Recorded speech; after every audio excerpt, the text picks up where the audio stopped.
Chapter 88. If you are given the freedom to choose your teacher, what qualities and abilities do you want your teacher to possess? Handsome and confident, someone said. Knowledgeable, someone else said. Amiable and able to get along well with the students. This was the common wish of the students. There might be 1,000 answers to this question, but not a single student would request for their teacher to know martial arts. Martial arts was one of the traditions of Huaxia and one of the labels of Huaxia's culture. Even some foreigners would praise Huaxia's martial arts. However, how many of them had actually seen it in action? In the eyes of the ordinary students, the fight between Tangqing and Chiba Haomu had already exceeded their scope of understanding. They felt that it was impossible for something like that to happen. This kind of martial arts was too distant from their lives. However, when Fang Yen suddenly unleashed his universe like a Saint Seiya and threw Chiba Haomu into the air, they looked at Fang Yen as if they were looking at an alien. Was this still the Fang Yen teacher they knew, the one who read poems on the Bird River? Was this still the Fang Yen teacher who led them to the alley to learn Alley in the Rain? Was this still the Fang Yen teacher who was sharp with his words, lively and interesting in class, and looked like the big brother next door? The students were all filled with admiration and worship. Their bodies were trembling, and they were so excited that they could not control themselves. Matsushimaki's face was filled with shock as he stared at Fang Yen for a long time. He had even temporarily forgotten to check on Chiba Haomu's injuries. "Is there anything else I don't know?" Lu Chaoga murmured as she looked at Fang Yen's eyes thoughtfully. Although she had not known Fang Yen for long, she believed that she had some understanding of him. Talented, arrogant, quick-witted and courageous. What she saw today had overturned her understanding of Fang Yen. She knew that the Fang Yen she had seen before was only the tip of the iceberg. What else was he hiding? Saburo Fujino's body was trembling. It was not surprise or admiration, but anger. This bastard, this guy who deserves to be struck by lightning, he has challenged me time and time again. Is this the weak scholar he was talking about? Is this what he meant by being powerless? Saburo Fujino could imagine it. If he had accepted Fang Yan's challenge, even if it was just once, the one lying on the same spot as Chiba Haomu would be him. When he thought of Chinya Haowu, he also thought of the situation they were currently facing. Saburo Fujino quickly rushed over to the spot where Chiba Haomu had fallen. He grabbed Chiba Haomu's shoulder and shook him. Chiba Haomu, how are you? Wake up." Hearing Saburo Fujino's shout, the others reacted. Kei Matsushima, Chiba-kuru, and the teachers and students of the Warren investigation team gathered around him. They looked at Chiba Haomu's body worriedly. Even now, his eyes were still closed and he did not move at all. He didn't know what was going on. "If you continue to shake him, his bones will fall apart," Fang Yen said coldly. He just couldn't understand why some people would hug and shake someone when they saw someone fainting on the ground. Didn't they know that this kind of action could sometimes kill someone? After the high-intensity exercise earlier, Fang Yen had vented out most of the anger in his heart. He was also a martial artist. Moreover, he was a martial artist with style and morals. After thousands of years, the words, martial art moral, had been deeply engraved in the blood of every martial artist. Regardless of whether it was a sect or a family, martial artists must first cultivate their morals. If one's morals were not right, one's martial arts would not be pure. Those who learned martial arts and used it to harm others would be known as demons in the past. Now they would be known as scum. Fang Yen was strict with himself, and he abided by the ancient spirit of martial art moral. Thus, when he saw scum like Chiba Haomu appear, his mood was particularly bad. If such a person was in ancient times, everyone would have the right to punish him. Moreover, the consequences of Chiba Haomu's actions were too serious. He only wanted to win, he only wanted to stab out with his sword. If he were to succeed, how would they end up? How would Rosefinch Secondary end up? How would his dearest, most respected and most beloved Lu Chaoga end up?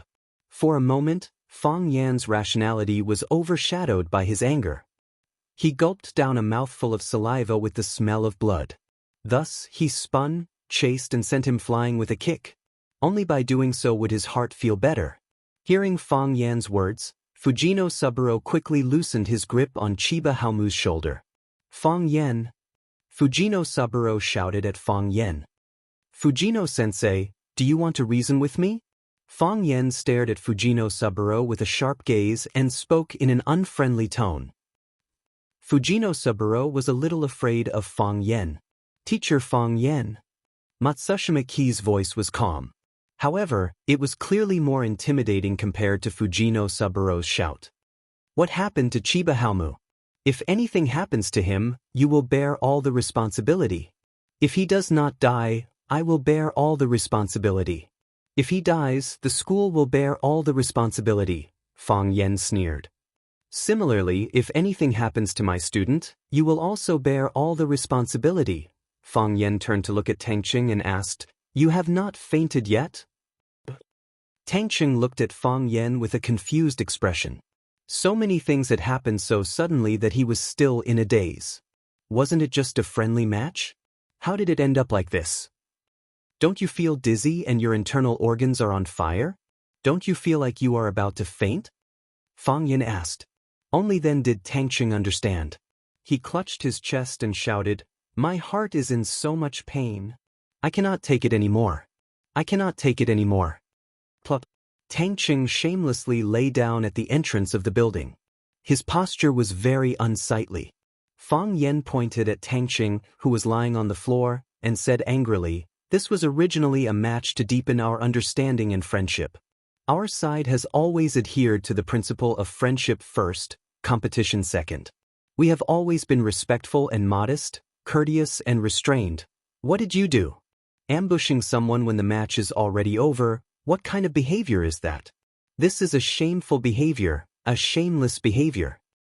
Chiba Haomu's sneak attack caused our team member to be seriously injured and he is currently unconscious. If anything happens to Tangqing, we will use the most severe and violent means to demand justice. Rosefinch is not someone that can be bullied so easily.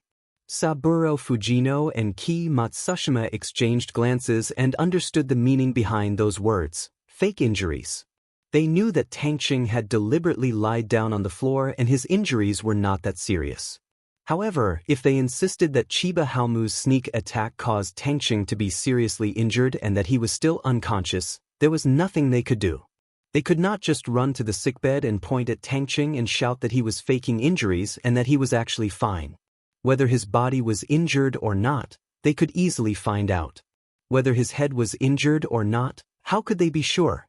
Ki Matsushima looked at Lu Chaoga, implying that she needed to make a decision on this matter.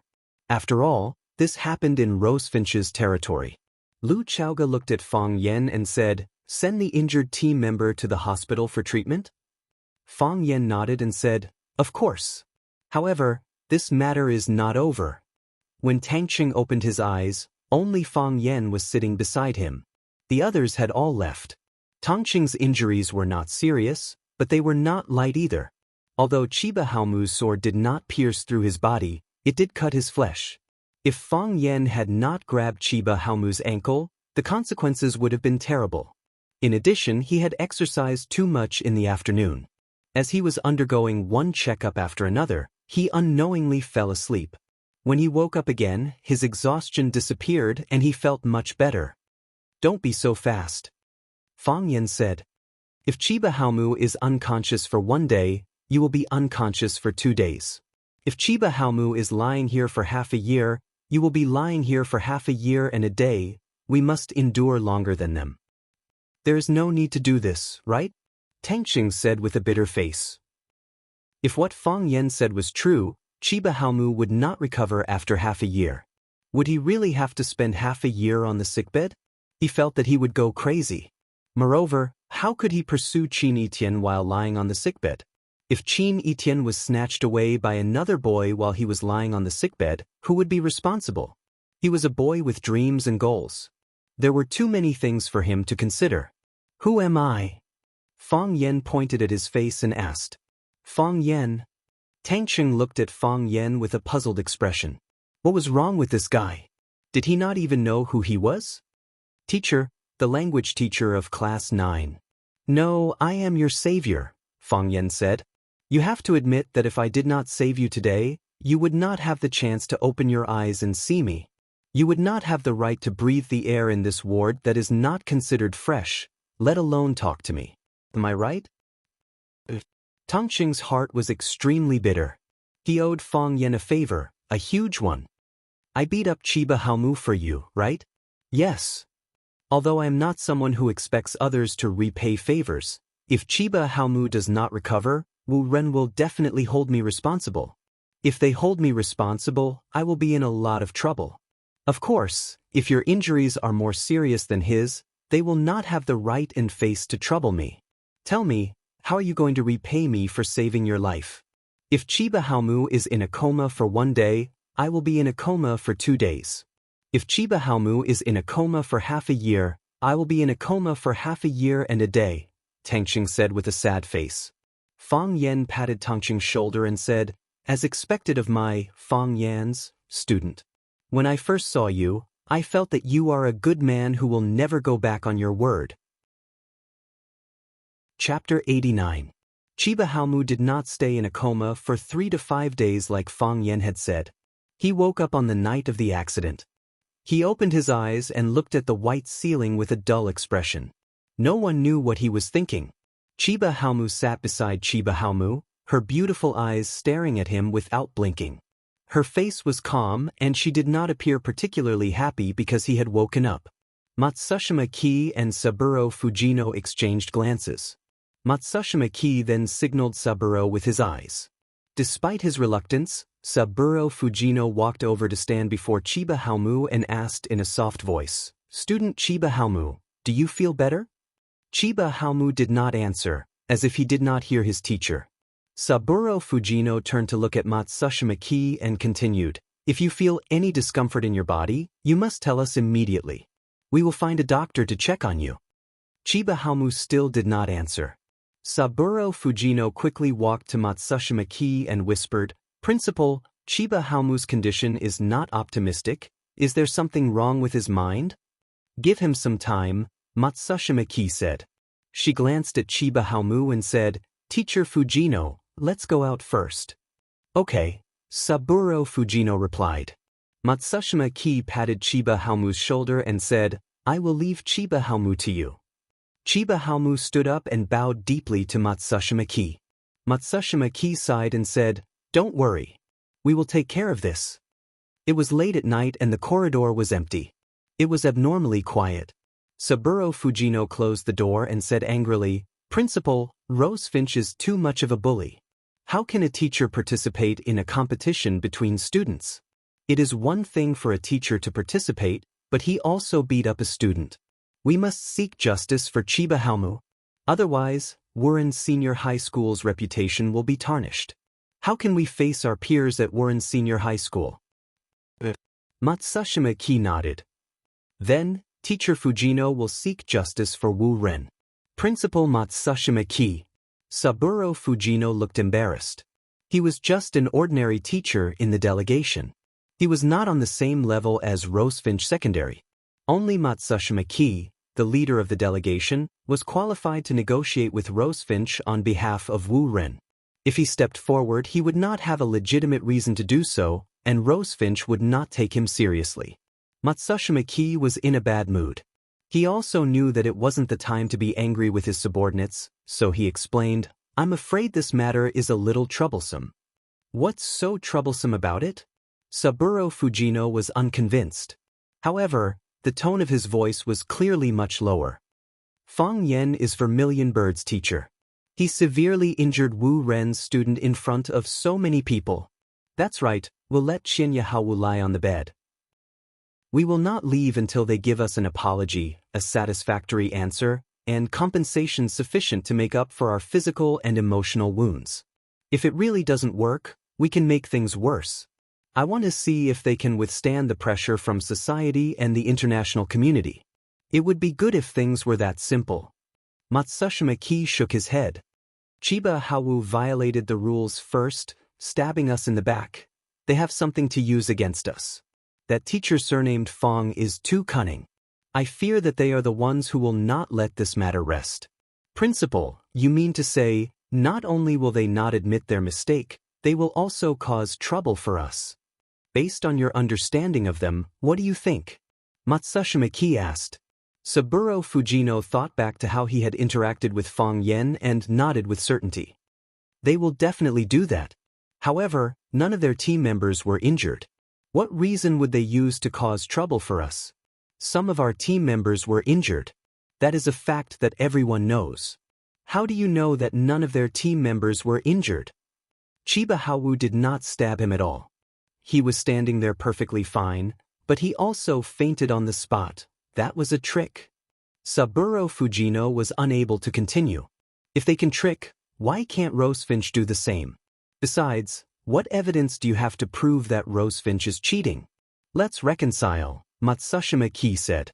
Find a way to reconcile. What a humiliation. Saburo Fujino felt his chest aching again. Ever since they had inadvertently walked into Fang Yan's class 9, his chest had been aching ever since. I think the most humiliating thing is yet to come, Matsushima said in a heavy tone. If we only lost our dignity, it would be a fortunate thing for us now. Chiba Hawu knew that Principal Matsushima and Saburo Fujino were still standing in the corridor outside. Chiba Hawu's impulsive action had pushed the Warren inspection team into a very unfavorable situation. They were probably having a headache over how to deal with the aftermath. She did not deliberately listen to the conversation outside. She looked at Chiba Hawu's dry lips and said, "You need to drink some water." Chiba Hawu did not respond. Chiba Hawu did not need his answer. She walked over and poured a cup of water for him.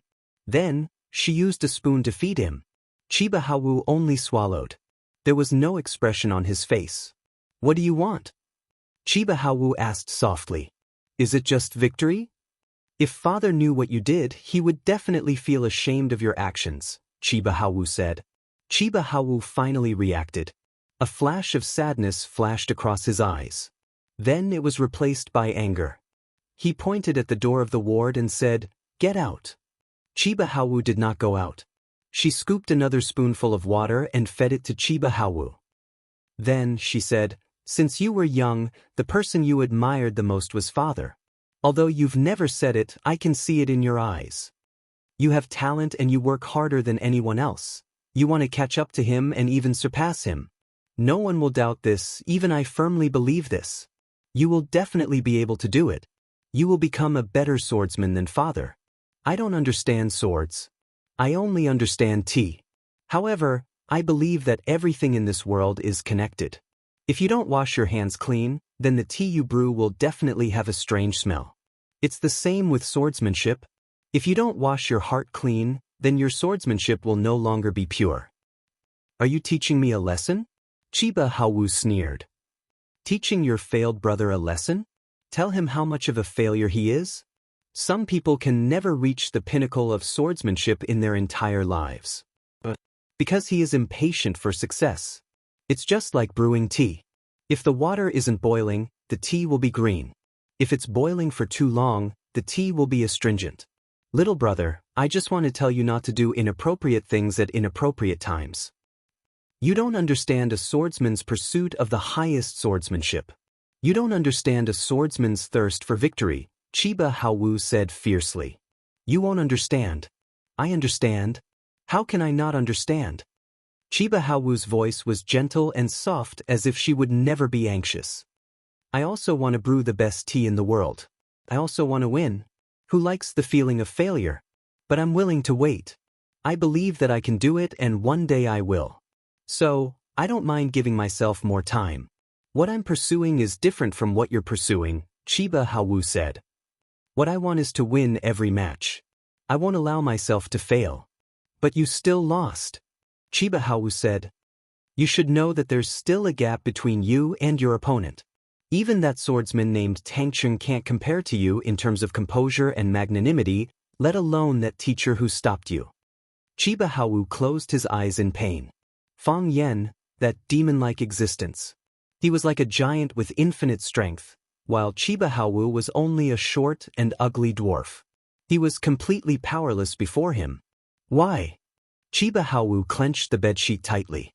Because he used too much force, the plain white bedsheet was twisted out of shape, and he tore a few holes in it. Why can he do it? Why can he do it? He really couldn't understand. Fang Yan didn't look much older than him. Why was he able to have such skills? Could it be that Japanese swordsmen really couldn't compare to Hua Xia swordsmen? Or could it be that because Hua Xia was the origin of martial arts, any random swordsman from Hua Xia was an unbeatable monster? Chiba Haowu came from a famous kendo family and was also a top-notch expert in the surrounding circle. Everyone who saw him was not stingy with their compliments. Everyone who fought with him said that his swordsmanship was amazing.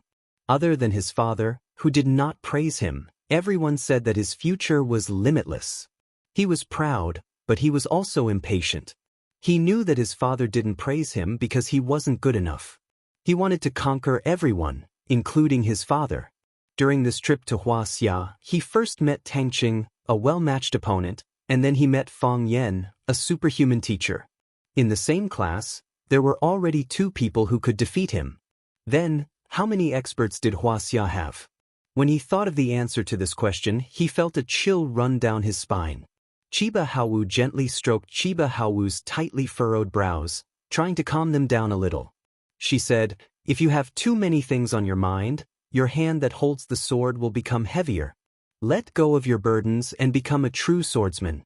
Win everyone's respect like your father." "I don't care if I win people's respect." Chiba Haowu clutched his aching chest and said, "I must defeat him. Only then can I wash away the humiliation I received today." Chapter 90. After some intense bargaining, Matsushima Ki, on behalf of the Wu Ren investigation team, accepted the many requests of assistance from Rosefinch Senior High School. Finally, the matter was temporarily put to rest. According to the usual rules, when the investigation team finished their work and was ready to return home, Rosefinch Secondary would host a cocktail party to welcome them. At the same time, it was also a farewell party. At this time, not only would Vice Principal Lu Chaoga, who was in charge of the reception, be present, but Rosefinch Secondary's principal, Zhang Xiaofeng, and other senior leaders and board members would also attend the cocktail party. However, after this incident, how could the Wu Ren investigation team still have the mood to attend such a banquet? They tried to reject it, but Rosefinch Secondary insisted. It was difficult to refuse such hospitality, so they could only put aside their worries and dress up to attend. Originally, Fang Yan was not qualified to attend this cocktail party. He was just an ordinary teacher at Rosefinch Secondary who had just been promoted from probation. He did not have any rank in the school. If a teacher like him could attend the cocktail party, they would probably have to prepare a hall that could accommodate hundreds of people. However, because he was one of the main receptionists for the Wu Ren investigation team, and the students from Class 9, led by him, had the upper hand in the competition with the Wu Ren investigation team, winning 3 out of 3 matches, even a leader like Li Ziqiang, who was extremely dissatisfied with Fang Yan, felt that he should invite Fang Yan over on such a day to reward him. In the past, most of the matches between Rosefinch and Wu Ren were evenly matched. Sometimes, they would even lose more than they won. They had never been suppressed like this, so much so that they could not even show their faces. Therefore, Fang Yan became the most relaxed person at the cocktail party. Everyone else was busy exchanging pleasantries and drinking, or saying goodbye reluctantly. Only Fang Yan was not loved by anyone. Those who were of a high enough rank were not willing to get close to him. Those who were not of a high enough rank were the students from the Wu Ren investigation team. They could not wait to surround Fang Yan and beat him up. Who would be willing to come up and drink with him? A person's loneliness was not loneliness. If you still felt lonely standing in the middle of a crowd, it meant that you were not popular. Fang Yan decided not to be a cheapskate anymore. Cheapskates have no friends. He sat alone in the corner of the hall, holding a glass of wine and thinking. "Sorry to disturb you," Chiba Kaori said gently as she stood in front of Fang Yan. She didn't speak well in Hua Xia, and Fang Yan didn't understand Japanese, so she could only speak in English. Fang Yan looked up at the beautiful Japanese girl and asked, "What's the matter?" "I'm here to apologize to you on behalf of Chiba Haomu," said Chiba Kaori. "I know that there's a custom in Hua Xia to apologize with wine." She turned around and took a glass of red wine from the tray the waiter was holding and said, "I'll drink to apologize." She held the glass with both hands and drank the red wine in one gulp. Then she put down the empty glass, took another glass of red wine, and drank it again. After 3 glasses, she wiped the wine off the corner of her mouth with a handkerchief. She looked at Fang Yen and said, "I hope you can accept Chiba Haomu's apology." "I don't accept it," said Fang Yen. Chiba Kaori looked at Fang Yen in surprise. She didn't understand what he meant. "First, we in Huaxia do have a custom of drinking to apologize, but it's mainly done among our colleagues and friends. Does Chiba Haomu think of us as friends? Second, we drink with white wine. A large glass of white wine. Is a sip of red wine an apology? This is your apology, not Chiba Haomu's apology. I believe that a guy who stabbed his opponent after a duel won't repent so easily, right? I think he hates me even more now. That's my guess. I don't care if you believe it or not, but I do. Of course, I have nothing to fear. If he dares to come, I'll just beat him up again." And the fourth, "Actually, I only like to say 3 things because it sounds more complete. Adding a 4th thing feels a little out of place. Don't doubt that I'm a Virgo. You're not only here to drink to apologize, but also for something else, right?" Chiba Kaori's breathing quickened. Her eyes widened unnaturally as she stared at Fang Yen. Everyone in the investigation team said that Hua Xia was treacherous and cunning, and it seemed to be true. His eyes were always smiling, as if there was nothing he didn't know. Fang Yen picked up the glass and took a sip of the juice. He looked up at Chiba Kaori and said, "So, what's your purpose? You can't beat me. Quarrel? You're not that kind of person, and neither am I. Threatening me before leaving doesn't seem to have any meaning." Fang Yen suddenly felt a little embarrassed. "Are you here to be friends with me? That must be it." One must know that women's desire to compare themselves with others was very strong. She lost to Qin Etian in the tea ceremony, so she must be very angry. They were both proud and arrogant girls, so why was she stronger than them? Coincidentally, she heard rumors that Qin Etian liked her, so she wanted to be the first to conquer her. That way, she would be able to surpass Qin Etian. "So what if you're good at making tea? So what if you have a strong aura? I still got the boy you like first." Fang Yen was very angry. What did they think he was? Hearing Fang Yen's words, Chiba Kaori became very embarrassed. She looked at Fang Yen and said, "I just want to tell you on behalf of Chiba Haomu, he will definitely defeat you. He will defeat you fair and square. I like idiots who can't beat others but like to look forward to the future. It's as if he can't beat me now, but he can beat me in the future. Since he has this intention, I have no reason not to help him. Which ward is he staying in? I'll give him a chance to defeat me fair and square. He's a guest, so I can't let him leave with regrets." "Sensei Fang Yen, I'm not talking about now." Chiba Kaori felt that she couldn't communicate with Fang Yen. What she meant was to give Chiba Haomu some confidence and more motivation. She would tell Chiba Haomu that she had already challenged Fang Yen on his behalf. Moreover, she would tell Chiba Haomu that she had predicted his victory in front of Fang Yen, who said that the competition was going to start now. "When is that?" Fang Yen asked. "When Chiba Haomu steps on Hua Xia's soil again." Chiba Kaori said. She knew that if Chiba Haomu didn't have the confidence to defeat Fang Yen, he probably wouldn't step on Hua Xia's soil again. Fang Yen shook his head and said, "It seems that the initiative is in Chiba Haomu's hands. If he can't beat me and hides in some Japanese village, where will I go to find him?" "You are insulting a swordsman's desire to win," Chiba Kaori said. "I'm short-sighted. Why don't I go and let him beat me up now?" Not far away, Vice Headmaster Matsushima Ki, who was drinking and chatting with Lu Chaoga, saw Fang Yen and Chiba Kaori in the corner. He immediately frowned and whispered to Saburo Fujino, who was beside him, "Chiba Kaori and Fang Yen are together? Hurry up and go take a look. Don't let Chiba Kaori get bullied." Seeing that, Saburo Fujino was greatly shocked and he quickly moved toward the two of them. Fire, theft, and Fang Yen. This was the consensus of the Wu Ren inspection team. "This is an unforgettable trip for me." Matsushima Ki stood on the tea stage and gave a speech. This was the usual procedure of a cocktail party. She looked at the crowd below the stage with a solemn expression and said, I have led groups to over 20 countries and participated in nearly 100 exchange and inspection activities. However, none of them have been as shocking and thought-provoking as this one. Yes, I have been reflecting on it for the past few days. I have been reflecting on our mentality, our attitude, and more importantly, what is Wu Ren lacking? Wu Ren is a top-notch school in Japan, and its students are all favored by the heavens. Thus, be it Wu Ren's teachers or students, we are filled with pride and a sense of accomplishment. Pride is not wrong and achievement is not wrong, but the mistake is that while we maintain our pride, we lose the modesty and respect for our friends. Not only are we outstanding, our friends are also outstanding.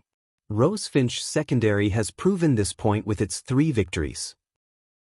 The culture of the Tang dynasty is in Japan. Many people say that. Sometimes, even I feel proud of it.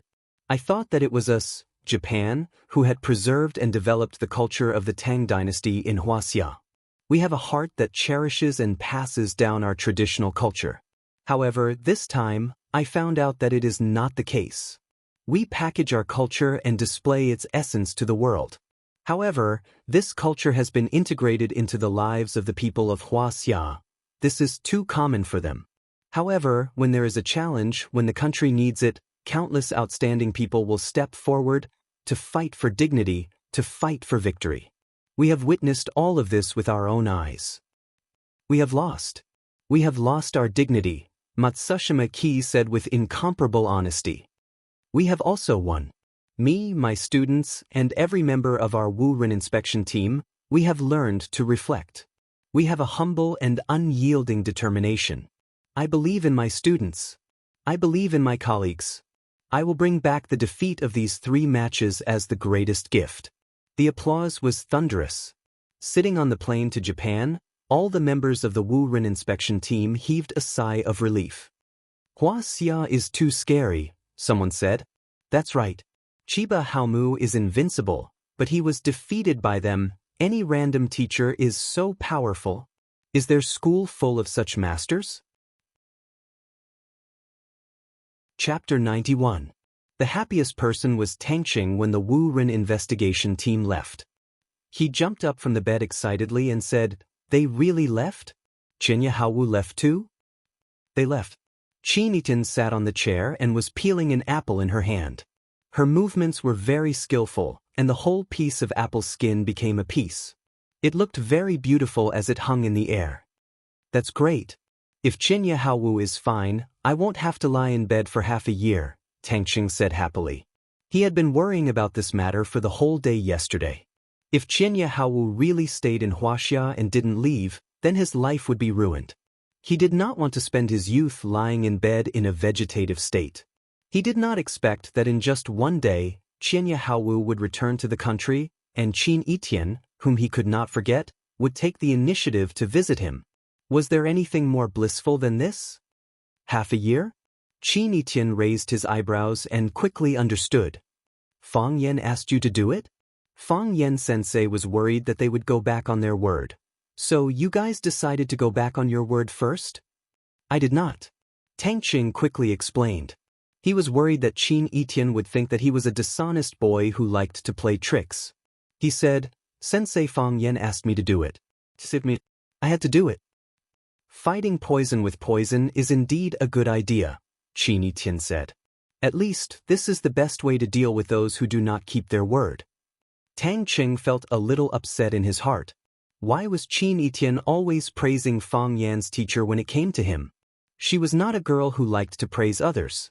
He wanted to ask what the relationship between Qin Yitin and Fang Yan was, but he could not bring himself to ask. It was rare for them to be so harmonious, and he did not want to ruin the atmosphere at this moment. After peeling the apple, the peel fell into the trash can on the ground. Tangqing said pitifully, Be careful not to cut your hand. If I want to eat it, I can do it myself. Cut. Qin Yin took a bite of the apple and chewed on the crisp and sweet flesh. He looked at Tangqing and asked, What did you say? Tangqing swallowed his saliva and said, I say, this apple tastes good, right? Dong dong. There was a knock on the door. Tang Xing shouted, "Please come in." Two girls in Rosefinch's uniforms stood at the door with a bouquet in their hands. Their faces were red as they said, "Student Tang Xing, we heard that you were injured, so we came to see you." When they saw Qin Etian sitting in front of the window in the ward, they hurriedly greeted Qin Etian and said, "Senior Sister Etian is here too." This was already the 20th batch of girls who had come to visit Tang Xing in the past 2 days. Some came alone, some came in groups, and some came in groups. Tang Xing, the most handsome boy in Rosefinch, was indeed very charming. This time, after he seriously injured a kendo master sent by Japan, his reputation was pushed to an unprecedented height. They sent flowers, apples, and all kinds of gifts. The apple that Qin Etian ate was given by them. Qin Etian smiled and nodded at them.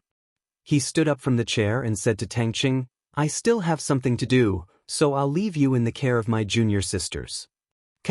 She took another bite of the apple. "What are you going to do?" Tang Xing asked hurriedly. He hoped that Qin Etian would stay and take care of him the most. No, it was fine for him to take care of Qin Etian. Qin Etian thought about it and said, "I'm going to sleep. I seem a little sleepy." "Senior Sister Etian, take care." The two girls standing at the door greeted her respectfully. It wasn't until Qin Etian's figure was far away that they felt the suffocating feeling disappear. "Classmate Tang Xing, are you okay?" The girls laughed and surrounded him. "Sorry." Tang Xing looked at them and said, "Can you peel an apple for me?" "Of course, no problem," the girls said happily.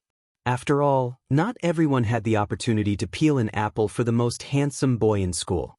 As soon as Fang Yan appeared at the door of Lu Chaoga's office, the secretary, Xiao Meng, who was sitting at the front desk, exclaimed, "Ah, Fang Yan." As soon as she shouted, the people in the surrounding offices all craned their heads to look over. "Is Fang Yan? He looks so young. He knows martial arts? He doesn't look like it, but he's quite handsome. It's my favorite dish. He's the one who beat up the Japanese, like that. I heard that person is very powerful in Japan." After 2 days of adaptation, Fang Yan was already used to this kind of discussion. If the exchange competition with the Warren investigation team caused Tang Xing's popularity to soar, then Fang Yan really became famous after this battle. Not only did he save Tang Xing at the critical moment, he even beat up Qian Yahawu in front of everyone, causing everyone's eyes to pop out of their sockets. Now, the students of Class 9 walked on campus with their heads held high. Regardless of whether people asked, they would take the initiative to say, "Don't mess with me, our teacher knows martial arts." Fang Yan, this teacher who had just come to Rosefinch Secondary for a short period of time, had refreshed people's understanding of him and his own limits time and time again. Fang Yan waved his hand at everyone and said, "Go back. Everyone go back. I'm just an ordinary person. It's enough to watch for a few minutes. Don't let it affect your work." "You're not ordinary at all," Xiao Meng said with a red face. "I saw it with my own eyes. You're amazing." Xiao Meng was Lu Chaoga's secretary. After Zheng Jing was not welcomed by Lu Chaoga would bring Xiao Meng wherever she went. When Fang Yan beat up Chiba Hawu, Xiao Meng was also one of the bystanders. However, there were too many people watching at that time, and her boss was also beside her. Even though she felt that her heart was about to jump out of her chest, she could not take the initiative to express her admiration to Fang Yan. "Don't tell anyone. I'm a very low-key person," Fang Yan said with a smile. "Is Principal Lu in his office?" "Principal Lu is waiting for you in his office. He said that you can go straight in when you arrive." Xiao Meng's eyes were filled with affection. She looked at Fang Yan and said, "Mr. Fang, Transformers is on. Can I treat you to a movie?" "I don't watch cartoons," Fang Yan said. "It's not cartoons, it's..." Before Xiao Meng finished speaking, Fang Yan had already pushed the door and walked into Lu Chaoga's office. He ran so fast. Xiao Meng's eyes were full of little stars. No wonder he is so good at fighting. Lu Chaoga was looking at a file. This was Fang Yan's file. The file was very simple, so simple that people felt it was not simple. Lu Chaoga knew that either there was a problem with this file, or there was a problem with Fang Yan. Or, there was a problem with both of them. She also heard Xiao Meng's shouting outside the office. She knew that Fang Yan was now the hottest celebrity in the entire Rosefinch Secondary. Even Tang Qing, the most popular guy in Rosefinch, was not as famous as him. Who asked him to be saved by Fang Yan? Moreover, a teacher, in order to avenge his own student, actually beat up a student from the inspection team in front of so many people. Which student wouldn't like such a protective teacher? Now, Fang Yan had already become the guardian angel in the mouth of many students. As Rosefinch's students boasted to the outside world, the entire student community in Huaqing now knew that Rosefinch had a teacher who knew Kung Fu. Lu Chaoga smiled bitterly. She really didn't know whether this was a good thing or a bad thing. Seeing Fang Yan push the door open and come in, Lu Chaoga said, "Sit down." She took out her tea can from her drawer and pushed it over, saying, "If you want tea, make it yourself." Fang Yan didn't sit down. He looked at Lu Chaoga with a strange expression and said, "Principal Lu, don't be so nice to me. Once you're nice to me, I feel that this is the last conversation we'll have. You want to expel me again, right? If you don't want to drink, then forget it." Lu Chaoga reached out to take the tea can back. Fang Yan quickly reached out and not only grabbed the tea can, but he also grabbed Lu Chaoga's hand.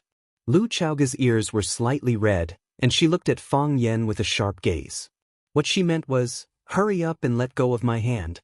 Fang Yan didn't seem to feel the murderous intent in Lu Chaoga's eyes and said, "If you let go of the tea can, I'll let go." Lu Chaoga was so angry that she almost laughed. "You're holding my hand, how do you expect me to let go of the tea can?" "Let go," Lu Chaoga said in a low voice. "If you promise." Fang Yan originally wanted to insist, but seeing that Lu Chaoga's expression wasn't right, he quickly let go. "Whether you promise or not, I'll let go." Lu Chaoga put the tea can in front of Fang Yan, but she didn't take it back. She looked up and down at Fang Yan, and after a serious look she asked, "Fang Yan, what else are you hiding from me?" "Too much." Fang Yan said very frankly. "My parents' hobbies, first love's name, 3 measurements, and so on. I didn't tell you. I don't need to know these things." Lu Chaoga wanted to get angry again. "I know. That's why I didn't tell you." Lu Chaoga stared at Fang Yan with a sharp gaze and said, "You know how to arrange flowers, know calligraphy, have a deep literary foundation, have a great-grandfather, and have profound kung fu. Fang Yan, who are you? Why did you come to Rosefinch?" "Others don't know why I came to Rosefinch, but don't you know?" Fang Yan asked aloud. Lu Chaoga's heartbeat sped up for no reason, and she said expressionlessly, "How would I know why you came?" She was worried that Fang Yan would say something messy, and faintly worried that he wouldn't say those words. "For the inheritance." Fang Yan said in a deep voice. "I want to teach them how to arrange flowers, I want to teach them calligraphy, I want them to appreciate the glory of Chinese culture, I want them to not be bullied." Spider-Man said that the greater a person's ability, the more responsibility he has. "I want to follow his example and contribute what I have learned to the country, to society, and to my students. Yes, I'm such a person. A person who is simple but not simple, ordinary but not ordinary." "Tell me the truth." Lu Chaoga shouted angrily. "I'm afraid. You don't know, that woman hits people too hard. I'm scared of her." Fang Yan said with a sad face, feeling wronged. Chapter 92. The first time I met her, she beat me so hard that I couldn't get out of bed for more than 10 days. The second time, she broke my leg. The third time, she knocked out 2 of my front teeth. Even now, people still call me a toothless rabbit. Tell me, how can there be such a violent woman in this world? Is she still a woman? Can I not run away? If I don't run away, who knows what she will do to me this time? What if she blinds my eyes? What if she knocks my nose in? She has done that before. Which part of my face is the ugliest? My nose. My nose was so handsome and straight, but after 2 punches from her, it became like this. People who don't know me might think I was born like this. Fang Yan's history of growing up was the history of Yi Ro's brutal violence against him. Thinking of the grievances and wounds on his body, he had the urge to burst into tears. Why is my life so bitter? Fang Yen looked at Lu Chaoge, who was sitting across from him. She was expressionless, and there was no sympathy in her eyes. Don't you think I'm pitiful? Fang Yen asked curiously. Shouldn't she be hugging him and crying bitterly when he said it so miserably? This woman is so heartless. Do you think I'll believe you? Lu Chaoge said with a sneer. Fang Yen opened his eyes wide. In all honesty, every word he said this time was the truth. How can you not believe me? 2 days ago, you seriously injured a swordsman from Japan and sent him to the hospital. What kind of woman can beat you? Lu Chaoge asked sarcastically. Bastard, does he think I'm an idiot? There is someone more powerful than me. Fang Yen wanted to explain. He regretted that he didn't ask someone to record the video when Yuro beat him. Otherwise, the evidence would be irrefutable. Fang Yen. Lu Chaoge interrupted Fang Yen. I want to hear the truth from you. If you really don't want to talk about it, you can tell me directly. I won't force you. I can't force you. But you don't have to make up such a vulgar story to deal with it. Be honest. Fang Yan's eyes reddened. Wait until you want to talk about it. Lu Chaoge waved his hand disinterestedly and said, no matter where you come from or what your purpose is, as long as you do it for the good of the students and the school, I will still support you in your work as I have in the past. This time, Class 9's performance is very good. The school should reward you. What do you think? Can you give me a raise? Fang Yen put away his depressed mood and said to fight for the benefits that should belong to him. Impossible, Lu Chaoge said. You've just been promoted from an internship to an official teacher. This is already against the rules. It's impossible for me to get a raise in the near future. Lu Chaoge frowned and asked, are you short of money? Not really. It's just that I'm afraid of being poor and want to save some money to protect myself, Fang Yen said. He still had another thought that he didn't say. He was getting more and more famous in Rosefinch and among the students in Huacheng. What if Yi Gentle found his whereabouts and chased after him? He would have to run away again. Doesn't he need money to run away? If there's a critical moment and you need money urgently, you can ask me for help, Lu Chaoge said. This was a promise. After saying that, Lu Chaoge was inexplicably angry in her heart. Why can't I avoid the topic of money every time I'm with this guy? Shouldn't educated people be ashamed to talk about money?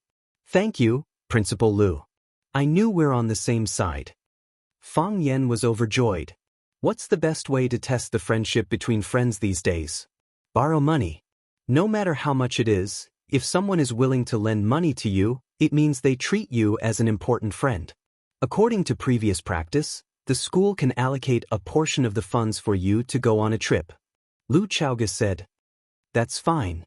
Fang Yen nodded with a smile. Take the students on a sightseeing tour, feel the beauty of nature, and at the same time deepen the relationship between them. This is a good idea. The school is indeed more meticulous and long-term than I am. I'm always thinking about whether I can get a raise or not. The teacher leading the team needs to be the homeroom teacher, Lu Chaoge said. The smile on Fang Yan's face froze. What does this mean? They allocated funds for the students to go on a trip, but they kicked me, the hero, away. Chen Dehai picked up a big bargain. How can they play people like this? Lu Chaoge saw Fang Yan's reaction and laughed in her heart. Kid, I don't believe I can't teach you a lesson. She took out a piece of paper from the folder in front of her and handed it over. She said, from today onwards, you are the homeroom teacher of Class 9. I'll hand over Class 9 to you. Fang Yen grinned and said, I knew the school leaders wouldn't let us. The teachers who work wholeheartedly feel wronged. Sure enough, isn't the reward coming? Fang Yen. Lu Chaoge looked at Fang Yen seriously and said, the homeroom teacher is different from the teacher. The teacher only needs to be responsible for the subject he teaches and ensure the student's academic performance. But the homeroom teacher is not the same. He not only needs to be responsible for the student's academic performance, but also the students' lives. Whether the students come to class, why they don't come to class, what is the reason for the students' declining performance, what is the reason for the students' improvement performance, if the students have conflicts in school, if the students have conflicts outside, they also need to find a way to solve it. The homeroom teacher is not the students' parents, but they are better than the students' parents. This position has a great responsibility. I understand. Fong Yen nodded and said. On the first day I came to Rosefinch, I told Principal Liu that I want to dedicate my youth, talent, and body. Where there is light, there is warmth. That was not a joke. Fong Yen, don't say such unrealistic things. Lu Chaoga interrupted Fong Yan's words. No one wants you to dedicate your youth and body. You just need to be serious and diligent, and that will be enough to become an excellent homeroom teacher. I helped you get the position of homeroom teacher of Class 9 to reward you for your excellent performance in receiving the Warren inspection team. Also, I have something I want you to do. What is it? Pilot, Lu Chaoga said. Pilot of Chinese studies. What do you mean? Fong Yen did not understand. Learn Farewell to Cambridge Again, on Sparrow Bridge and Rainy Alley, in Rainy Alley. Enrich the students' knowledge of ancient literature in class and cultivate their interests and hobbies, such as the tea ceremony, calligraphy, and, of course, martial arts. Actually, you are already doing it, but I hope to make it more systematic. If Class 9 is successful, I will consider promoting it to the whole school, Lu Chaoga said. She looked at Fong Yen and said, You are the most suitable candidate. Aren't you afraid that I will lead the students of Class 9 astray? Fong Yen said with a smile. You have to know that it is still the fractional theory. If I bring them to learn these things all day, what if their scores fall behind? Who says that those who know the tea ceremony and calligraphy can't get high scores? Such people are more open-minded and better at thinking. I believe that they will be able to get better scores. Lu Chaoga looked at Fong Yen and said, Of course, this is your responsibility. I hope that the students of Class 9 can be good at the tea ceremony and calligraphy, and they can also get good scores. This is the real reason why I am wholeheartedly promoting Rosefinch's education reform. You ask me to do so much, but you don't give me a raise, Fong Yen, but I am still willing to do these things for you. Fong Yen said with a smile, What you think is also what I think. What you want to do is also what I want to do. I hope that they can write beautiful words and make beautiful poems. I hope that they can make delicious tea and practice sharp swords. The wisdom of the youth is the wisdom of the country, and the strength of the youth is the strength of the country. If every student is like me, who would dare to provoke us? I will accept this task, Fong Yen said heroically. I will definitely give you a reborn Class 9, a Class 9 that will make everyone look at it in a new light. Let's wait and see, Lu Chaoga said. Principal Liu is busy, so I won't bother you. As Fong Yen spoke, he picked up the can of tea on the desk and said, Principal Liu, you don't need to send me off. I can go out by myself. Lu Chaoga opened her mouth and wanted to shout, but in the end, she just shook her head and smiled bitterly. As soon as the office door was closed, the phone on the desk rang. Lu Chaoga glanced at the caller ID, hesitated for a moment, and finally pressed the answer button. What's the matter? Lu Chaoga asked coldly. I am at the school gate. A man's hearty voice came from the phone as if he didn't hear the indifference in Lu Chaoga's tone at all, and said, Mom asked me to pick you up for dinner when I get off work. I still have work to do, Lu Chaoga said. I will wait for you at the gate, the man said. It may take a long time. After hanging up the phone, Lu Chaoga was a little upset. She pulled out the jade guanine from her chest and gently rubbed it with her hand. A cool feeling poured into her palm, and her mood gradually calmed down. Whenever she was unhappy, this jade guanine could bring her comfort that ordinary people couldn't understand. This kind of life, when will it end? She sighed, and there was a heart-palpitating coldness in her eyes. Chapter 93. It was good to be at home, but it was hard to eat outside. Since moving out of Jiang Qin's house, Fong Yen had a hard time eating delicious food. The food in the school cafeteria was really not good, and the money in Fong Yan's pocket could hardly support him to go to the restaurant in front of the school every day to improve his life. What's more, he didn't have the guts to spend all the money at once. He had to save a certain amount of money so that he could run away again at any time. Therefore, even if he was a little afraid of his grandfather, Lu Gong, he still liked to go to his house to eat when he had nothing to do. Lu Gong had a small appetite, so he put down his bowl and chopsticks first. He looked at Fang Yen, who was eating happily, and said, "Come to the study after eating." Fang Yen raised his head in confusion, but his grandfather had already left his seat. His grandmother slammed the chopsticks on the table and said angrily, "You old man, why did you ask Fang Yen to go to your study again? I'm warning you, if you scold Fang Yen and drive him away, I won't let you off." Fang Yen quickly comforted his grandmother and said, "Grandma, don't be angry. Who said that Grandpa asked me to go to the study to scold me? Maybe he was praising me. How can I not know his character? If he praised you, he would have said it in front of me. Why would he need to pull you to the study?" His grandmother knew her husband's character very well, so she said angrily, "That's not for sure. Grandpa has been urging me to read books recently. Maybe he asked me to go to the study to check how well I'm reading. You're already a teacher. What's there to test? My grandson is well educated." In his grandmother's eyes, her child was the embodiment of perfection, without any flaws. The sea of books is boundless. Even Grandpa doesn't dare to say that he's learned enough. "What's the point of my knowledge?" Fang Yen said with a smile. He quickly finished the bowl of millet porridge in the bowl and half a steamed bun on the plate. He said, "Grandma, I'll go upstairs to have a look. Be careful. If that old man scolds you, you can come downstairs to Grandma." Grandma said worriedly, "Grandma, don't worry.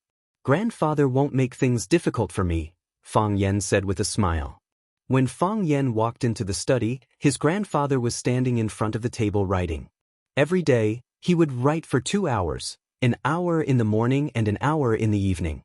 It was also because of his decades of hard work that his calligraphy reached the pinnacle and formed a style of its own. The outside world called it iron bone calligraphy. It meant that his handwriting was as solid as steel, and every stroke seemed to be carved with an awl. Her grandfather rarely wrote for others, so there were very few calligraphy treasures that had been circulated outside.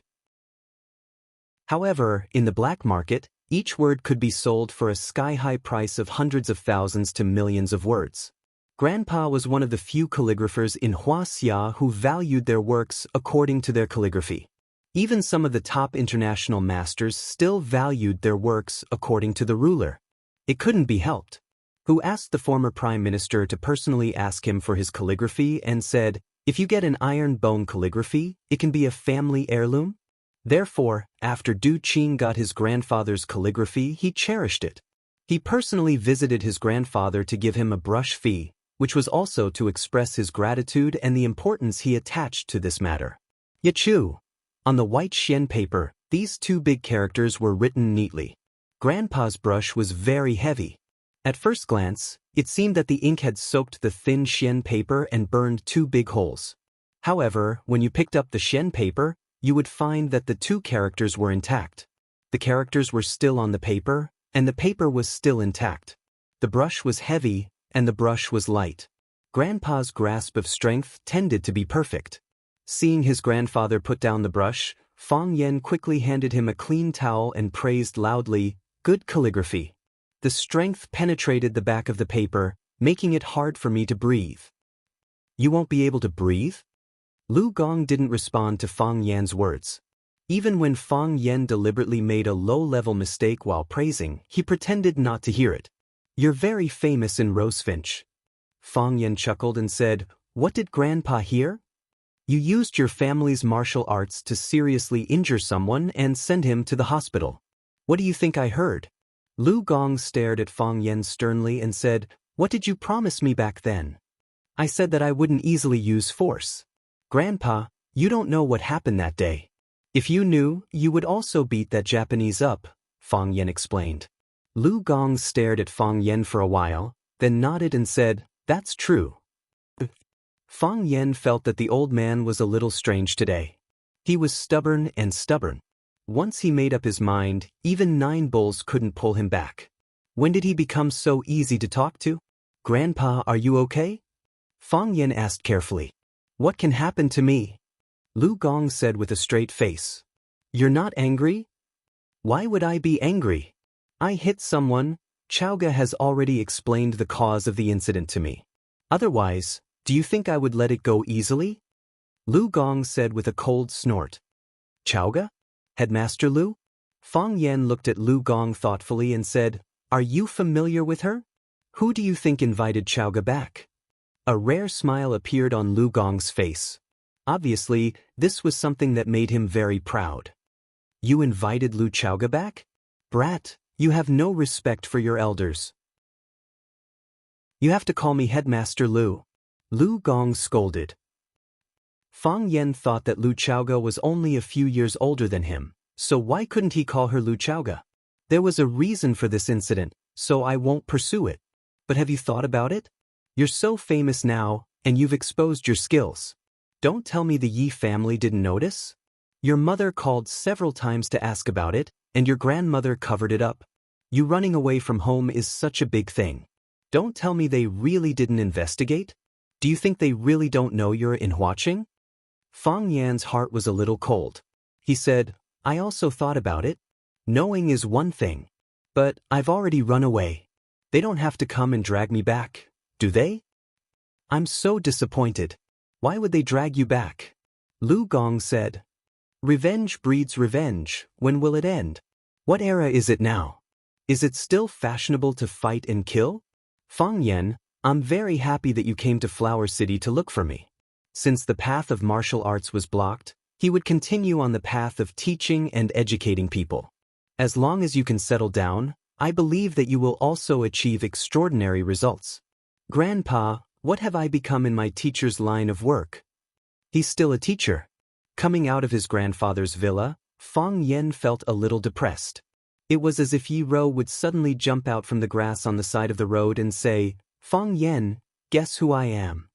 Then she would rush up and beat him up. Not only did Yi Ro make him nervous, but also the expectation of his family was a heavy pressure. He ran away from home. His father, who had high hopes for him, must be very disappointed. Grandpa, who was paralyzed in bed, must have suffered a huge blow, right? And that old drunkard? He must have gulped down a few mouthfuls of burning knife and cursed, You're useless, right? It wasn't that Fang Yen didn't work hard. On the contrary, he worked even harder than everyone else. The more he wanted to prove himself, the more he couldn't prove himself. Since he had comprehended the Tai Chi realm, the Fang family had regarded it as the hope of revitalizing the family. However, in the past 2 years, the more anxious he was, the more stagnated he became in the Tai Chi realm. In the end, the Tai Chi heart, which had been rotating slowly, stopped moving. It became a stillborn baby. Fang Yen was frightened. He knew that once he fought with Yi Ro, the secret of the Tai Chi realm would be exposed. That woman was not only skilled in martial arts, but also had a good eye. So he ran away. Just like a coward. However, he was the successor of Fang's Tai Chi realm. He could escape for a while, but could he escape for the rest of his life? Fang Yen thought of the sudden reaction of the Tai Chi heart again in his grandfather's study. At that time, his grandfather pointed out his heart and said that he lacked a kind of spirit. Everyone needed a spirit, and they also needed to have their own pursuits. What was his pursuit? He deliberately pursued to improve his martial arts, but he got the opposite result. Instead of making progress, he was retreating. The Tao was natural. If it was not natural, how could he feel the infinite Tao? At that moment, he felt as if he had been enlightened. Fang Yen knew that his escape this time was the right choice, because he might have found another way to say goodbye. Although that way was full of thorns and weeds, and he did not know where to go, he knew that there must be a way. When I leave Rosefinch, it will be the day I reach the Tai Chi realm, Fang Yen said to himself. There was no wind or moon, and the air was dry and hot. Fang Yen was lost in his thoughts as he walked towards the courtyard he was staying in. His grandfather lived in the easternmost courtyard, and the one that belonged to Lu Chaoga, where Fang Yen lived, was the westernmost one. When he passed by the Yangong Causeway, he heard a low shout. Stop, all of you stop! Zheng Guodong, you hooligan, Zheng Guodong? These 3 words were like the key to activating the password. Fang Yen immediately retracted his thoughts. He glanced around and immediately ran toward the bank of Sparrow River. The scene in front of him caused his eyes to crack and his anger to boil. Under the reflection of the clear river, Fang Yan saw that Zheng Guodong and Li Yang were blocking a girl, one on the left and one on the right, not letting her leave. The girl had her arms crossed in front of her chest and was resisting with all her might. The girl cursed, but this did not dispel Zheng Guodong and Li Yang's enthusiasm. The two of them laughed and tangled with each other. They had no intention of letting go of this little sheep. Scum, Fang Yan cursed. He immediately took out his phone from his pocket. Chapter 94. If Fang Yan didn't talk to Zhu Jian in advance and saw this shameful scene, he might directly rush up and slap Zheng Guodong and Li Yang 300 times, and then drag them out to see the school leaders to give them a heavy punishment. They didn't want to be good students, but learned to be hooligans. Which hooligan had a good ending.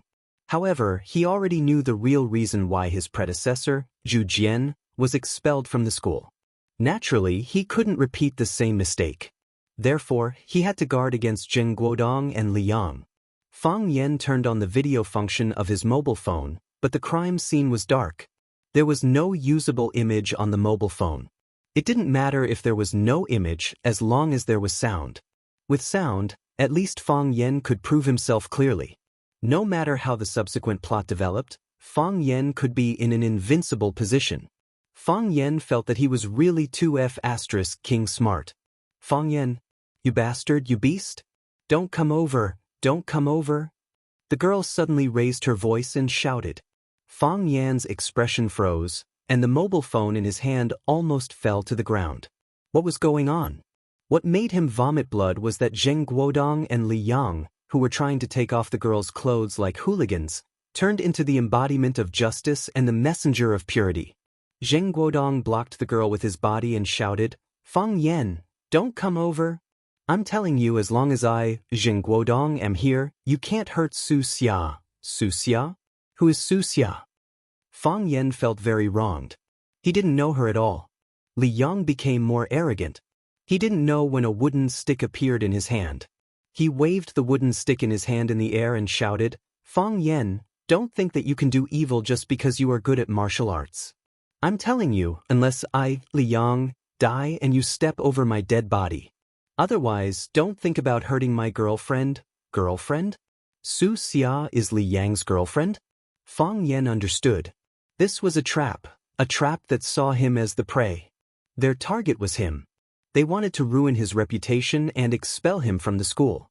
It's fine if you don't move, but if you do, you'll hurt others. Fang Yan slipped his phone into his pocket. There was no point in continuing to take photos.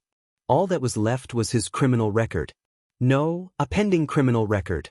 There were victims, witnesses, and they would find a way to get physical evidence. Only 2 of the 3 fops were present. The other one, Chen Tao, must be lying in ambush not far away. Fang Yan was furious. He hated being wronged in such a humiliating way. He could imagine that if this matter were to blow up, there would be no place for him in Rosefinch Secondary. No matter what the truth was, it was difficult for him to stand on the podium with such a scandal on his back. Fang Yan smiled. He was amused by these fellows. Last time, they were really up to no good and were discovered by Zhu Jian, who was passing by. Then they beat them at their own game. When Zhu Jian was busy protecting the girl from harm, they took a photo of the girl wearing Zhu Jian's jacket and the 2 of them hugging each other. Then, they kicked the girl and Zhu Jian out of the school together. This time, they were smarter. They designed a set of wolf trapping techniques, specifically to deal with Fang Yan. Fang Yan, aren't you good at fighting? Aren't you good at fighting? We won't clash with you directly, but we will think of a way to ruin your reputation. It was not hard to imagine that Fang Yan would be seen by someone with ulterior motives when he went to his grandfather's house for dinner tonight. They immediately discussed setting up a trap. When Fang Yan walked out of his grandfather's house, the show would officially begin. They knew that no teacher would be indifferent when faced with such a situation. Moreover, the culprits were Zheng Guodong and Li Yang. They also knew that there was no moon or stars tonight. The sky was pitch black, and it was hard to see one's fingers in the forest by the Rosefinch River. It was difficult to use mobile phones and other video equipment. Even if you recorded it, it would be all insulting and attacking Fang Yan. If Fang Yen used it as evidence, wouldn't he be sent to prison? What kind of crime was it for a teacher to molest a student? There was no need to ask. I've always thought that all of you have accomplished nothing. You're just a bunch of good-for-nothings who have nothing better to do, Fang Yen said with a smile. But at this moment, I have to apologize to you. You are much better than I thought. Who the F***ck are you talking about? Li Yang opened his mouth and wanted to curse.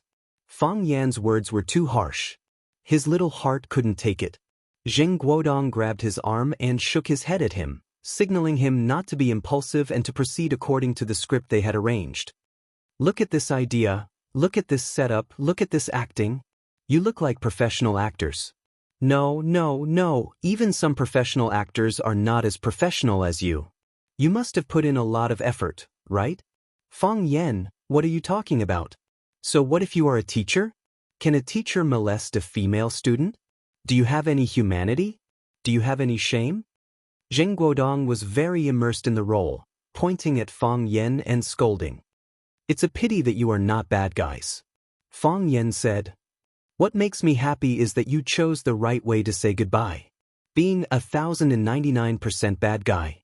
Very good, you have a clear sense of yourself. You didn't go the wrong way. You are the bad guy. 1010% bad guy. Fang Yen, go away. If you dare to touch my girlfriend, I will fight you. The girl hiding behind Zheng Guodong and Li Yang also scolded. Fang Yen, I can't believe that you are a teacher on the surface, but do such a thing behind my back? If Zheng Guodong and Li Yang didn't come in time, I would have been by you. 55555. To be honest, Fang Yen was in a very tricky situation. Because, no matter what he said, others could say that he was quibbling. Zhu Jian was unlucky, but at least the victim was firmly on his side. The victim helped Zhu Jian, so even if Zhu Jian was expelled from school, he would only be cursed for having an affair with a female student. Fang Yen was unlucky that even the victim stood on the opposite side and accused him of trying to molest her. If the police believed that the evidence was conclusive, Fang Yen would be committing a crime. Therefore, the methods that Zheng Guodong and the others played on Fang Yen were much more dirty and vicious than the methods that they used on Zhu Jian, who asked Fang Yen to bully them. Naturally, they hated Fang Yen more than they hated Zhu Jian. Fang Yen looked at the performance of the three people in front of him and asked, Who is Su Xia? Fang Yen, stop pretending. Su Xia is my girlfriend, the great beauty of our rosefinch. Don't you know? If you don't know, why did you follow her to this place? Do you think you can shirk your responsibility like this?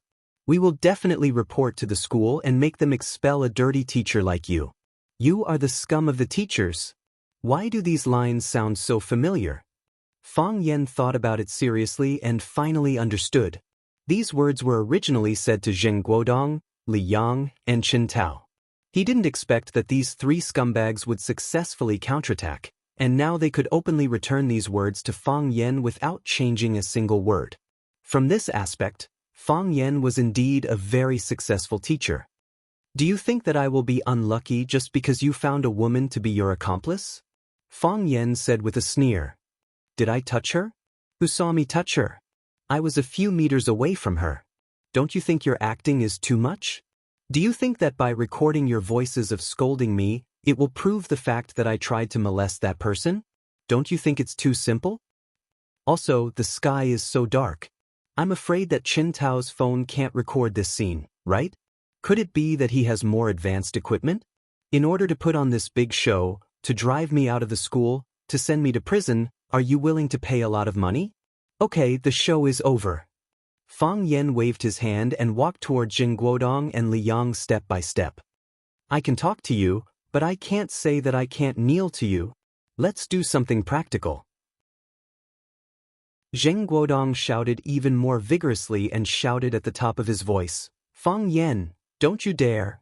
Help, help, Fang Yen is molesting a female student.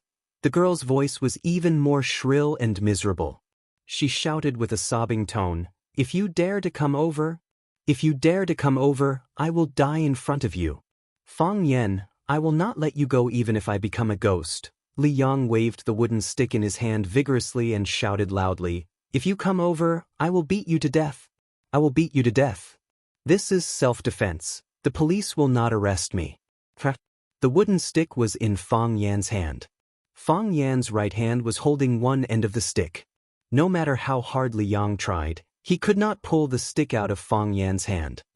Let go, Li Yang shouted as he exerted force. Fang Yan didn't let go. He exerted a bit of force and lifted the wooden stick up. Because Li Yang's hands were holding the stick too tightly, his body was lifted into the air along with the stick by Fang Yan. Fang Yan retracted his right hand and pushed it forward. The stick carried Li Yang's body and flew towards the Bird River. Ah! Li Yang was like a magical youth flying in the air with a broom in his hand. Of course, this magical youth's magic was not very good. Plop! Li Yang's body fell into the river. Chapter 95. Some people said that insulting others was the behavior of a coward. However, Fang Huohua liked to scold others first, then beat them up. In this day and age, opening a business required a one-stop service. Words could make people unhappy in their hearts, and actions could make people unhappy in their bodies. Fang Yan wanted Zheng Guodong and Li Yang to feel uncomfortable. But Li Yang's body fell into the Sparrow River, and the tranquil river was disturbed by his fall. Li Yang didn't know how to swim, so he fell into the river in a hurry and gulped down several mouthfuls of water. He slapped the surface of the water with all his might, causing water to splash everywhere. At the same time, he screamed in a mournful voice, "Help! Help, I don't know how to swim." Fang Yan didn't seem to hear him. He looked at Zheng Guodong and asked, "Do you know how to swim?" Seeing how Fang Yan pushed Li Yang into the Sparrow River a few meters away, Zheng Guodong began to feel afraid. Just now, he had been blocking Su Xia with his body in order to put on an act. Now, he began to consciously retreat behind Su Xia. Su Xia saw that Zheng Guodong was retreating, so she retreated as well. Thus, between the two of them, Zheng Guodong was in front, and then Su Xia was in front. Their positions were constantly changing. "Do you want to jump in yourself, or do you want me to help you?" Fang Yan asked with a smile. "Help!" Zheng Guodong wanted to scream again. In order to snipe Fang Yan, they had purposely found such a remote location.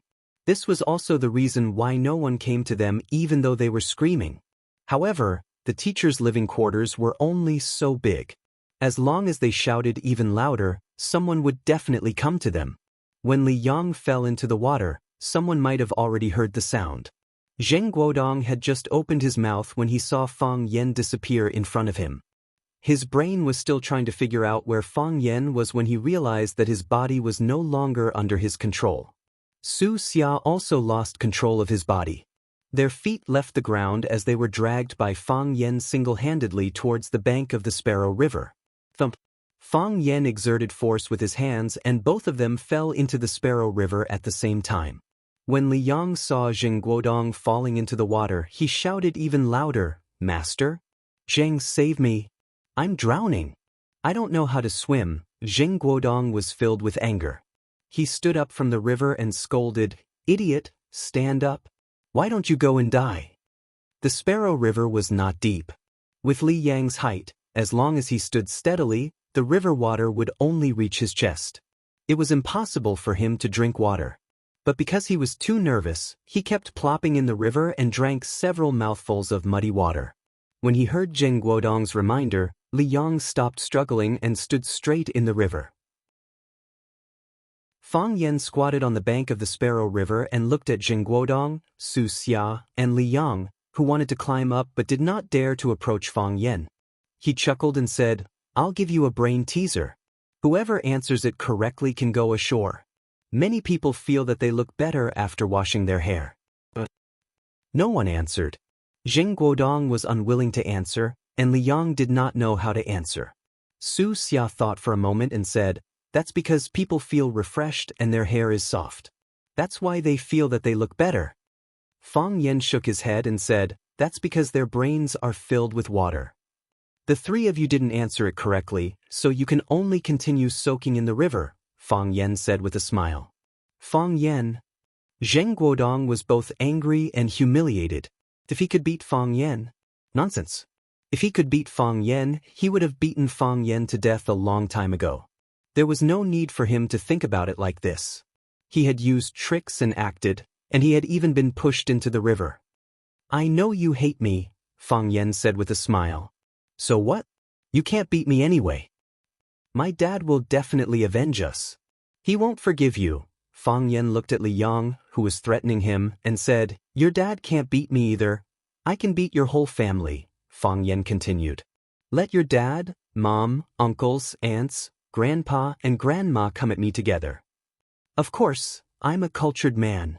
I can do that, but I disdain to do it, Fang Yen said with a serious face. Cultured man? Zheng Guodong and Li Yang were so angry that they were about to cry. How could such a person be called a cultured man?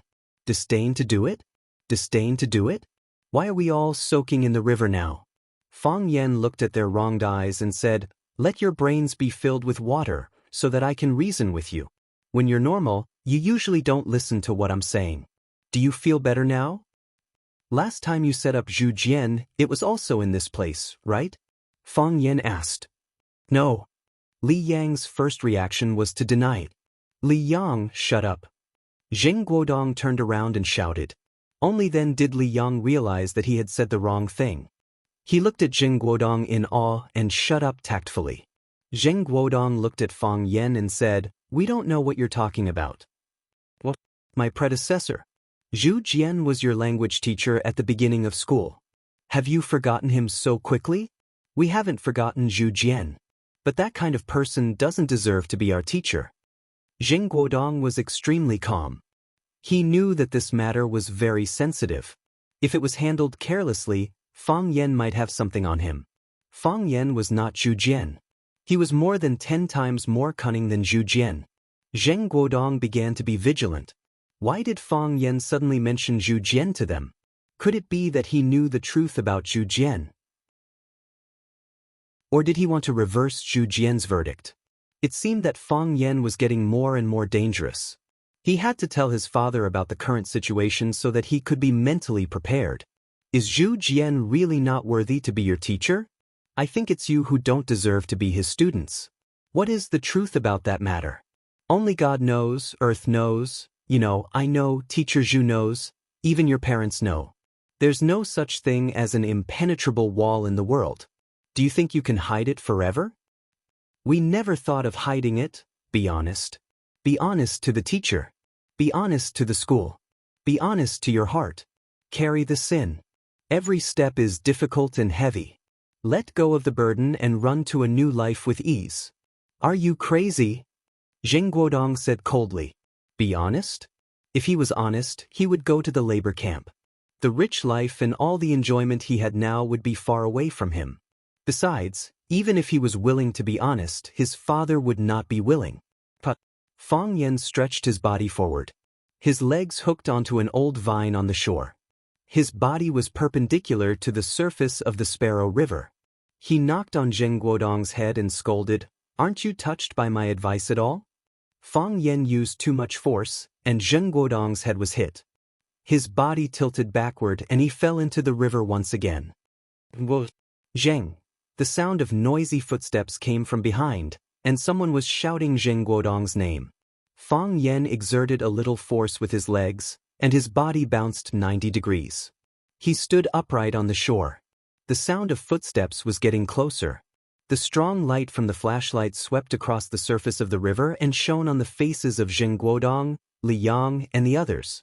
Chen Tao, Chen Dahai, Baldi, and the other 2 security guards of the school quickly ran over. Chen Tao saw Zheng Guodong, Li Yang, and the others standing in the river. He shouted anxiously, Zheng, are you okay? How are you guys? Chen Dahai shone the flashlight on Fang Yan's face and shouted, Fang Yan, do you know what you are doing? You pushed the students into the river. Are you trying to kill them? Baldi looked at Fang Yan in surprise, and then looked at Zheng Guodong and the others in the river. He did not know what was going on. Just as Fang Yan thought, Chen Tao was indeed the third person hiding in the dark. Not only was Chen Tao hiding in the dark, but his father, Chen Dahai, was also next to him. The reason why they were able to set up this big show was that Chen Dahai played a very important role in it. Zheng Guodong, Li Yang, and Chen Tao hated Fang Yan, and Chen Dehai also hated Fang Yan. Ever since Fang Yan's arrival, his life had entered a period of darkness. 2 days ago, the school also cancelled his position as the teacher of Class 9. In addition to being a substitute teacher, he was also the full-time leader of the mathematics group for the first years. Although he didn't think much of the position of Class 9's homeroom teacher in the past, he still didn't feel good seeing Fang Yan forcibly take it away. This time, Zheng Guodong came to the door, and the two sides hit it off. So there was this trap that was specially prepared for Fang Yan tonight. Originally, the father and son wanted to use some sound evidence, but they did not expect Fang Yan to react so quickly. This made them useless as the third and fourth person. What was even more unexpected was that Fang Yan acted so quickly. In a few moves, he threw Zheng Guodong, Li Yang, and Su Xia into the Bird River.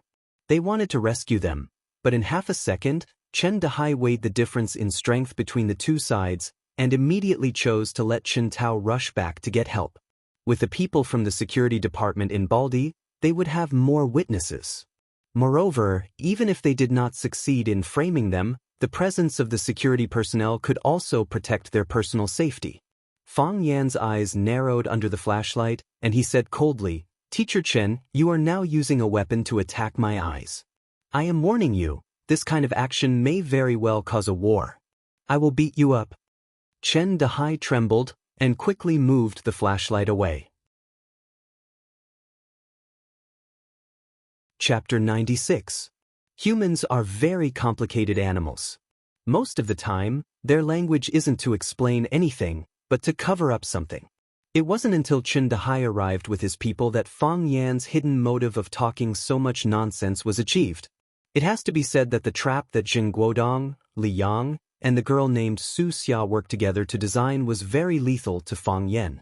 In such a situation, Fang Yan had the following ways to solve the problem. First, flee the scene immediately. This was the smartest but also the most frustrating way to deal with it.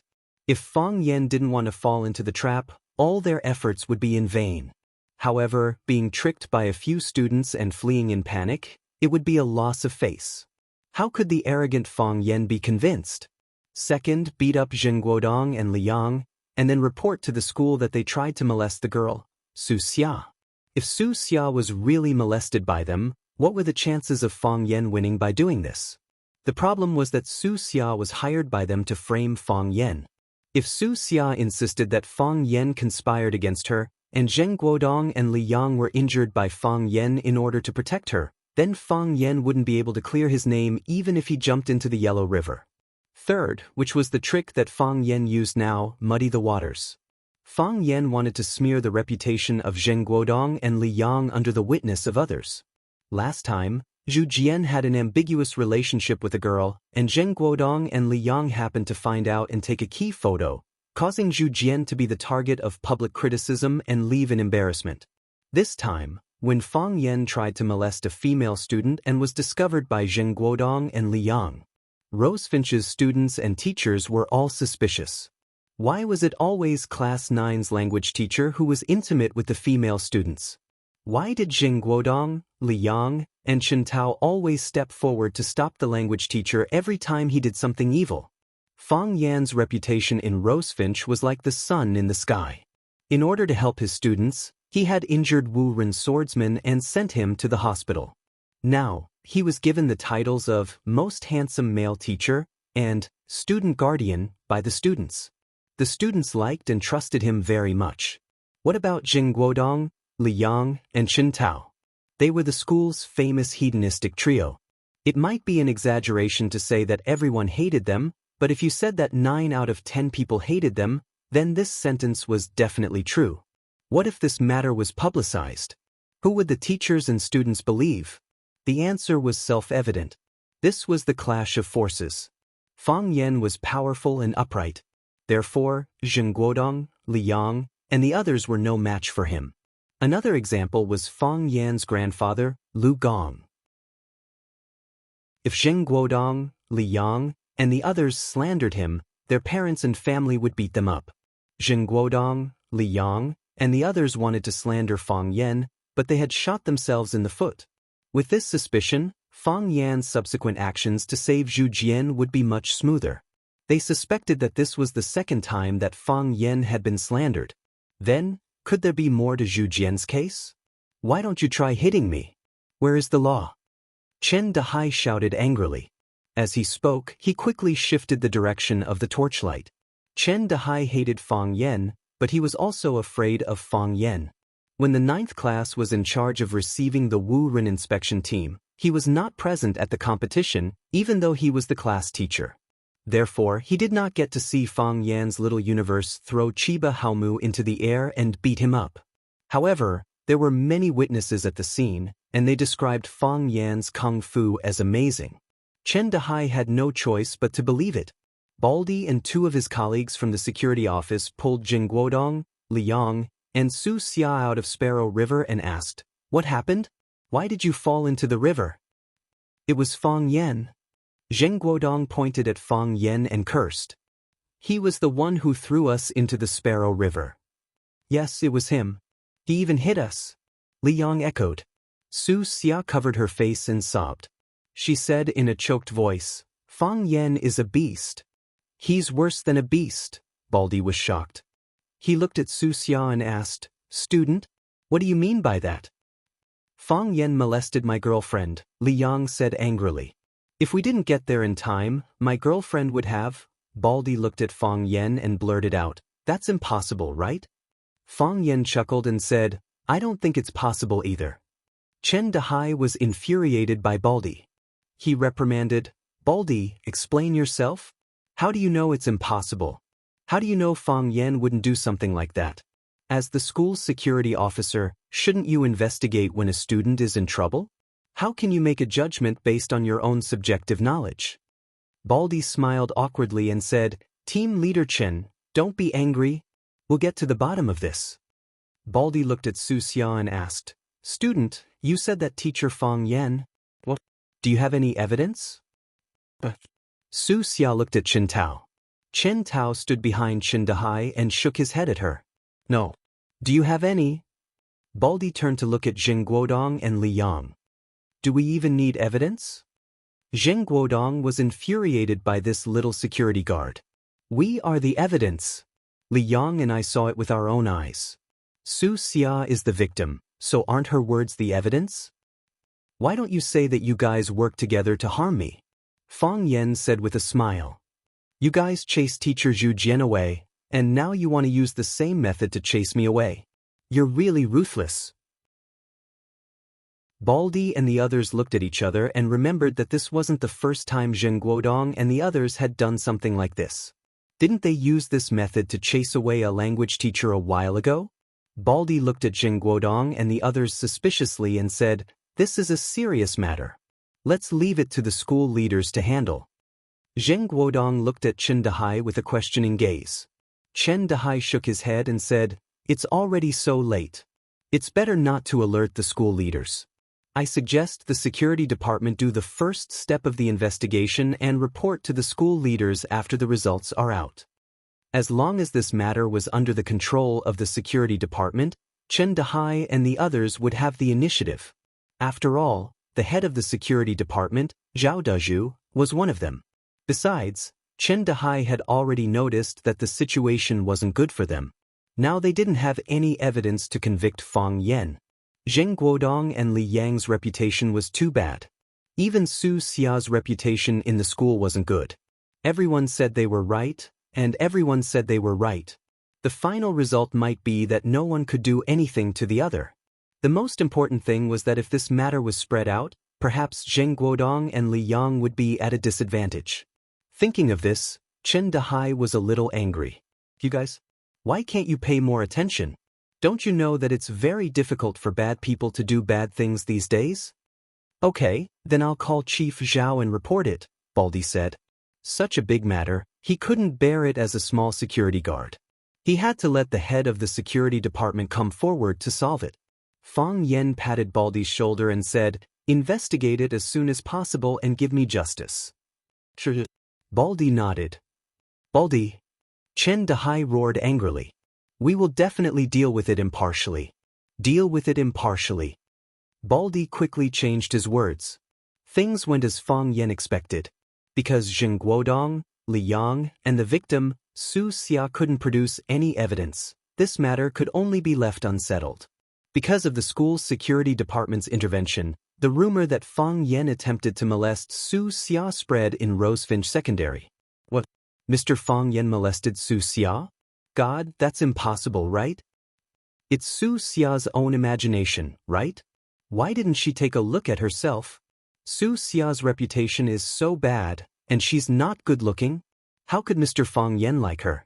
Su Xia is not as good-looking as me. Su Xia was originally a celebrity in the school. She was beautiful, wore heavy makeup, and walked the sexy route. She was the big sister of a group of female delinquents. She changed boyfriends faster than she changed her clothes. Later, when she got together with Li Yang, she temporarily stabilized. Because of Fang Yan's molestation, her reputation was suddenly pushed to the peak. Moreover, someone had given this incident a name, Fantasy Gate. It meant that this was completely a fantasy of Su Xia, a love-struck girl. It was to attract Fang Yan's attention. Zheng Guodong and Li Yang's reputation was too bad, and they were too vicious, so no one was willing to talk about them. On the contrary, the two of them weren't affected too much. This was a physical education class. Su Xia was surrounded by a group of her best friends as she walked towards the stadium. Su Xia! A clear voice called out. Su Xia turned around and saw an outrageously beautiful girl sitting on the steps of the basketball court. The girl was wearing a Rosefinch uniform, and her long hair was draped over her shoulders. One of her ears was plugged with headphones, and the other was held in her hand so that she could talk to others. She didn't have any makeup on her face, and she didn't have any accessories on her body.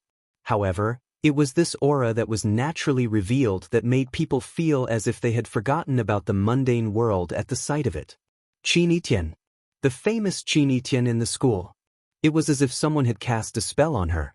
Su Xia stopped in her tracks, and so did the rest of her friends. Everyone's breathing slowed down, and they stared unblinkingly at the girl in the uniform on the steps. Come here! Qin Yitian shouted. Su Xia glanced at her friends, and took the initiative to walk towards where Qin Yitian was sitting. She smiled and said, Senior Yitian, are you looking for me? Slap. Qin Yitian slapped Su Xia's face. Chapter 97. The slap was sudden and inexplicable. Su Xia was completely dumbfounded.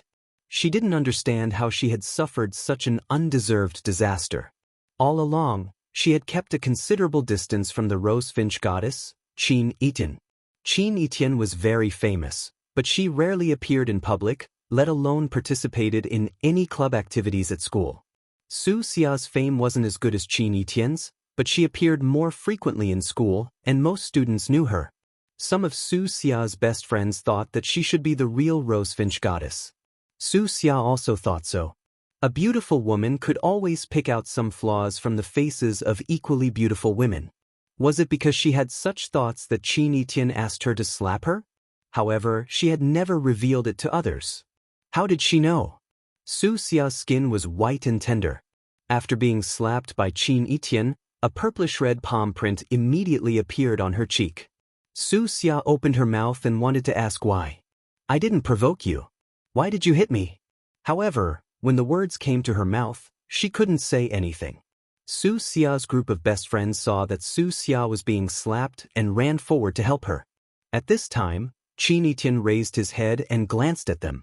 When they met Qin Yitian's threatening gaze, they immediately stopped. Slap. Qin Yitian's slap landed on Su Xia's left cheek. Slap. This was the third slap. Get lost! Qin Yitian shouted. Su Xia stood still and stared at Qin Yitian. She looked like she wanted to pounce on Qin Yitian and fight to the death. After the 3 slaps, Qin Yitian treated Su Xia as if she was invisible. She put the headphones that she had just taken off into her ears and focused on enjoying the moving music and the autumn wind of the sports field. After a long time, Su Xia's eyes turned red, and big tears rolled down her cheeks. He turned around and ran back the way he came. When the group of female delinquents saw Su Xia running away, they looked at each other and hurriedly chased after Su Xia. From the beginning to the end, no one scolded Qin Etienne, and no one dared to step forward to defend him. They saw Qin Etienne, but they could only look at Qin Etienne in this way. They had a feeling that Qin Etienne was from a different world from them. Tangqing walked to Qin Etienne's side and sat down. He said with a smile, "How can you be like this?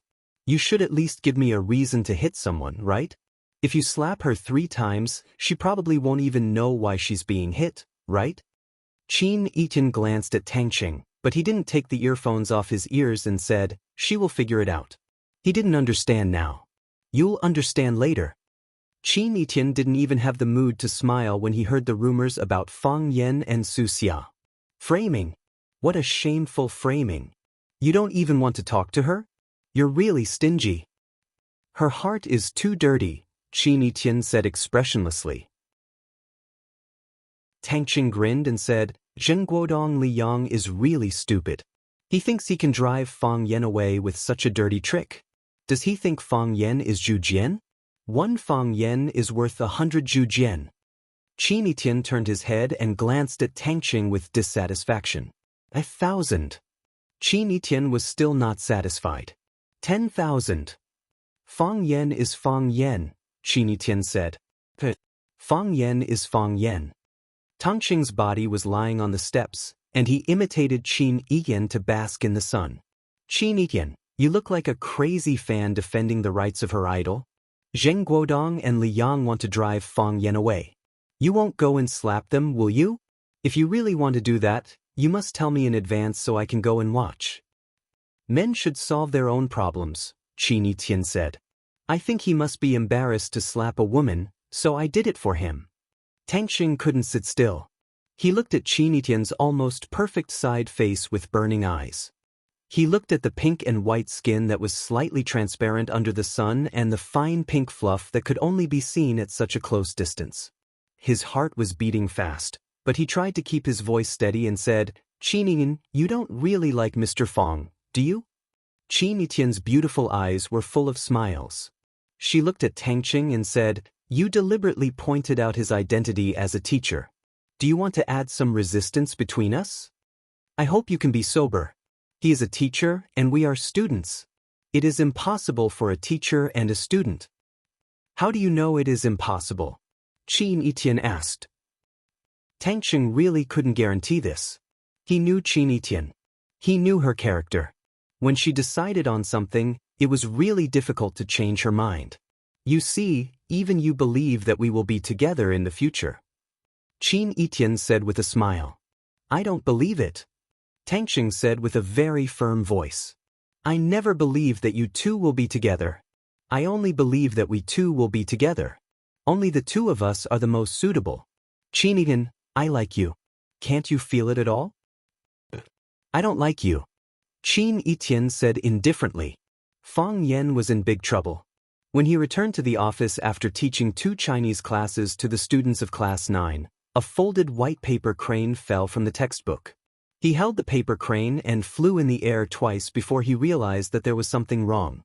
Who put the paper crane in his textbook? Why did they put the paper crane in his textbook? He opened the paper crane with doubts and expectations. Sure enough, there was a love letter written to him. "Mr. Fang, I like you so much."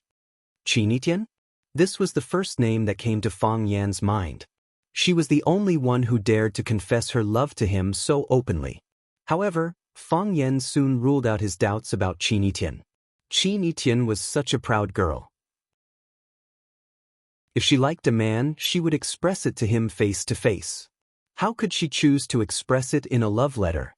Moreover, there was no signature at the end of this love letter. This was not Qin Etienne's style. Zheng Guodong.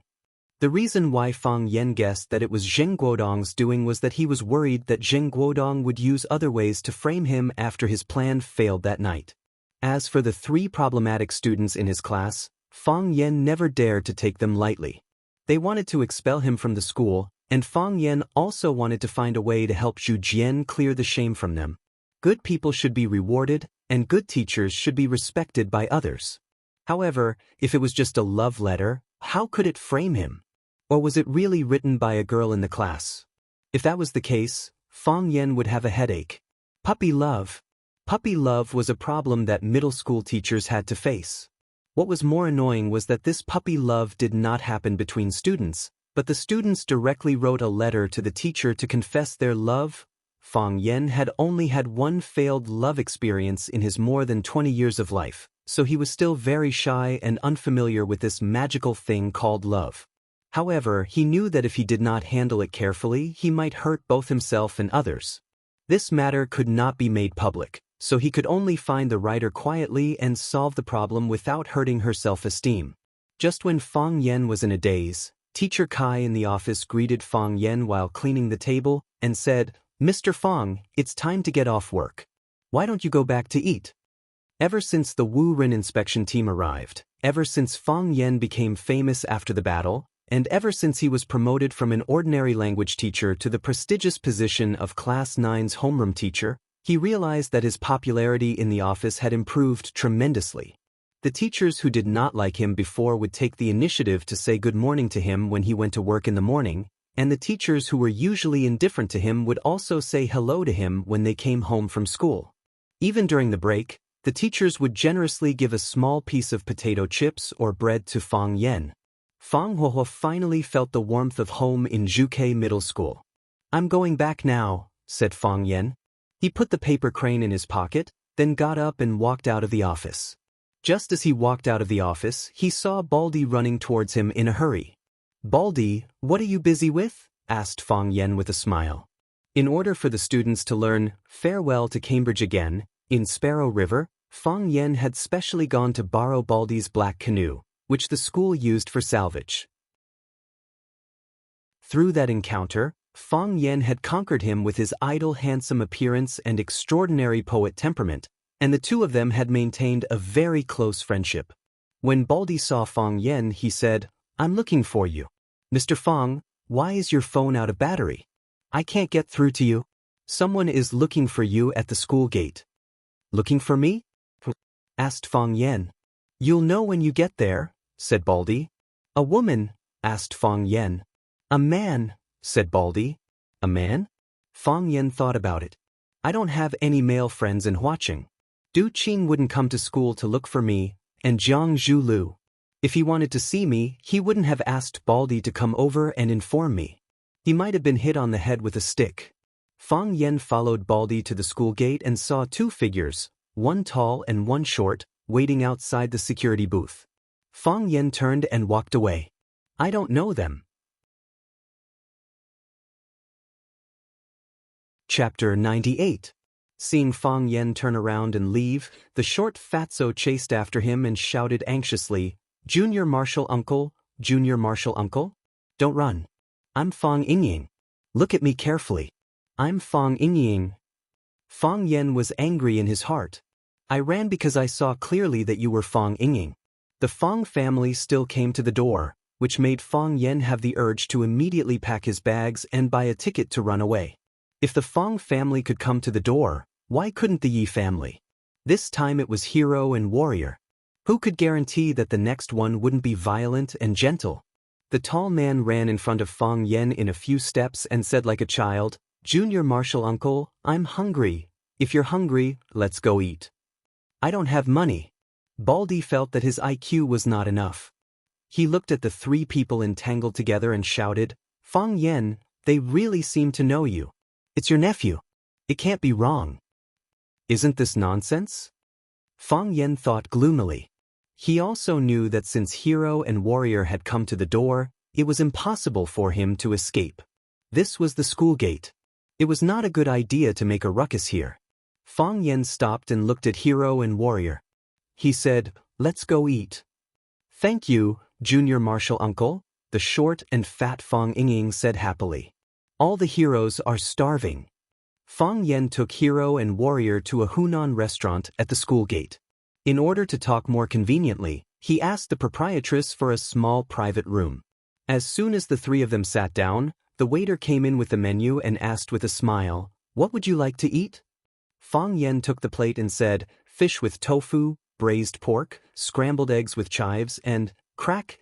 The crisp sound was heard, and the room became deathly quiet. The waiter stared at Fong Haohan with his eyes wide open and said in disbelief, "He bit the cup. Junior martial uncle, the hero is eating the cup again." Fong Yingying complained. Fong Yen looked at Fong Haohan and said helplessly, "Hero, the dishes will be served soon. Can you bear with it for a while?" "Junior martial uncle, I am hungry," Fong Haohan said with an infinite grievance. Fong Yen waved his hand and said, "Only this one. You should fill your stomach first so that you can eat later." "Thank you, junior martial uncle," Fong Haohan said happily. Then he put the glass in his mouth and began to chew. "A hand-torn cabbage. Girl, a hand-torn cabbage. Hurry up and write," Fong Yen urged.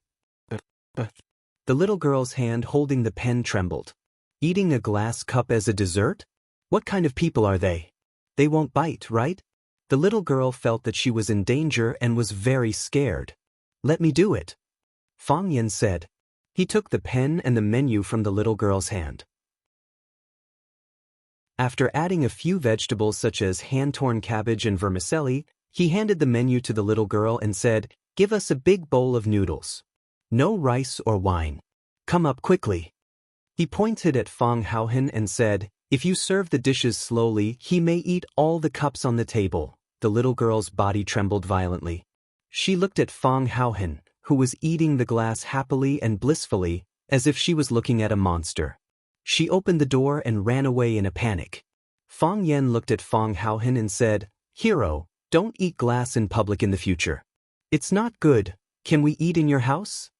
Fong Haohan asked. "My house?"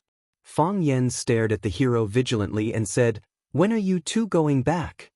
Fong Yingying glanced at Fong Haohan sadly and said with a smile, "Junior martial uncle, we're not going back." "Where are we going to live?" "We'll live wherever you live," Fong Yingying said. Seeing Fong Yan's expression change, he quickly explained, "We don't have to sleep on the bed. We can sleep on the floor or in the yard. Just give us a place to stay." "Who told you to come out and find me?" Fong Yen asked. "Master," Fong Yingying said. "Old drunkard." The hero's master was Fong Yan's grandfather, Fong Hui's disciple and adopted son. Fong Hui only had one son, Fong Yixing, and Fong Yixing only had one son, Fong Yen.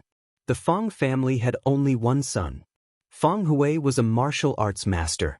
His Tai Chi was superb, and people called him Shadowless Hand. The reason why Fong Hui had such a nickname was because he rarely fought with others. Even if he did fight, it was hard to see him fight. He didn't use his hands to fight, because it was embarrassing. This was exactly the case for people like Fong Hui, who had reached the peak of martial arts. Due to Fong Yan's lack of ability, he was still doing this kind of shameful thing. Fong Hui loved martial arts, and he put all his hope on his son, Fong Yixing. He didn't expect that Fong Yixing only liked reading, painting and learning, and had no interest in Tai Chi at all. Fong Hui fought and forced his son, but Fong Yixing rejected him from the bottom of his heart. Even if he learned some punches and kicks, it was just perfunctory, and Fong Hui didn't like it at all.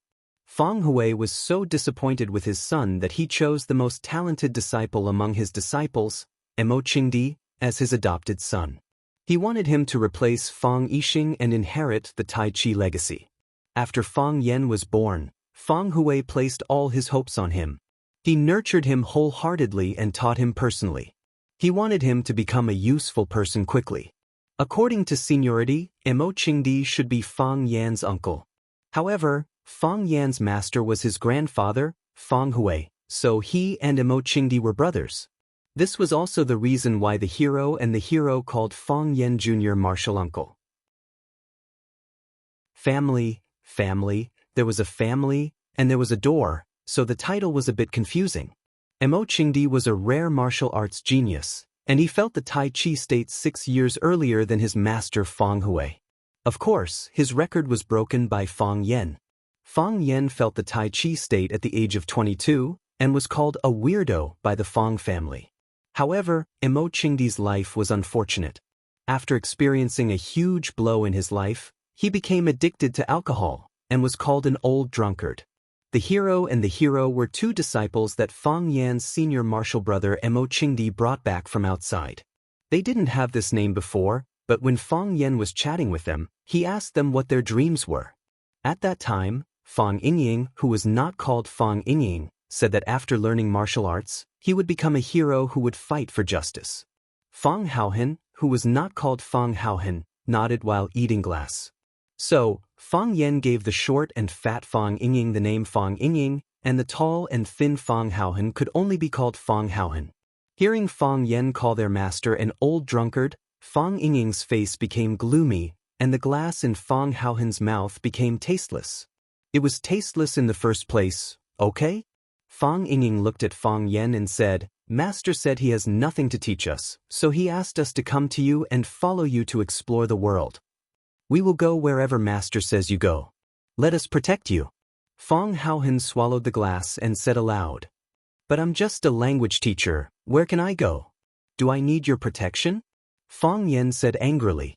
Seeing that Fang Yan was angry, the hero immediately lowered his head and said nothing. Fang Yan sighed softly and said, "How does your master know I'm in Huaqing?" "Everyone knows." Fang Haohen raised his head and said, "What did you say?" Fang Yan's face turned pale. Fang Yingying knew that Fang Haohen didn't know how to speak, so he quickly helped explain and said, "Master said you have nowhere else to go. Huaqing is the safest place. So he asked us to come to Huaqing to find you." "My parents know I'm in Huaqing?" Fang Yan asked. "They should know." Fang Yingying saw that Fang Yan's expression was unfriendly, so he quickly changed his words and said, "Or maybe they don't know." "Do they know or not?" Fang Yan slapped the table. "They know." "Who else knows?"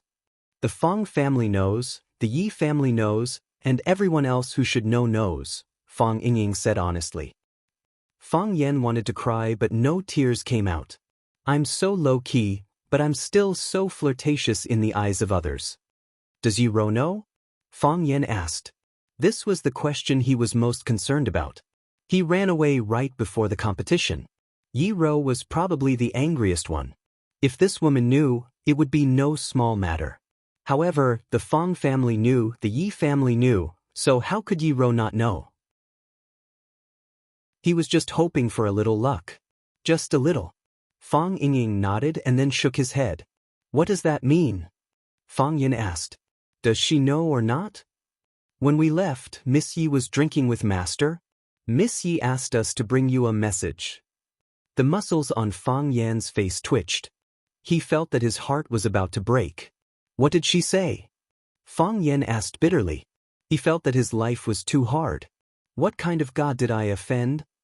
"Miss Yi said that she would pretend not to know that you were in Huaqing." Fang Yan breathed a sigh of relief and said with a smile, "That means she won't pursue this matter anymore," Miss Yi also said. Fang Yan wanted to beat Fang Yingying to death. "Would it kill you to say everything at once?" Because of Fang Yingying's big turn, Fang Yan's heart was hung up high again. "You must wash your face every day." "She is afraid that she will dirty her hands," Fang Yingying said. Fang Yan felt that his life was dark. He couldn't live like this. Chapter 99. If someone told Fang Yan to wash his face every day because he wanted to slap Fang Yan's face, Fang Yan would have already rushed up to fight with him. If this person was Yi Wenro, Fang Yan had also rushed up to fight with her, but he didn't win.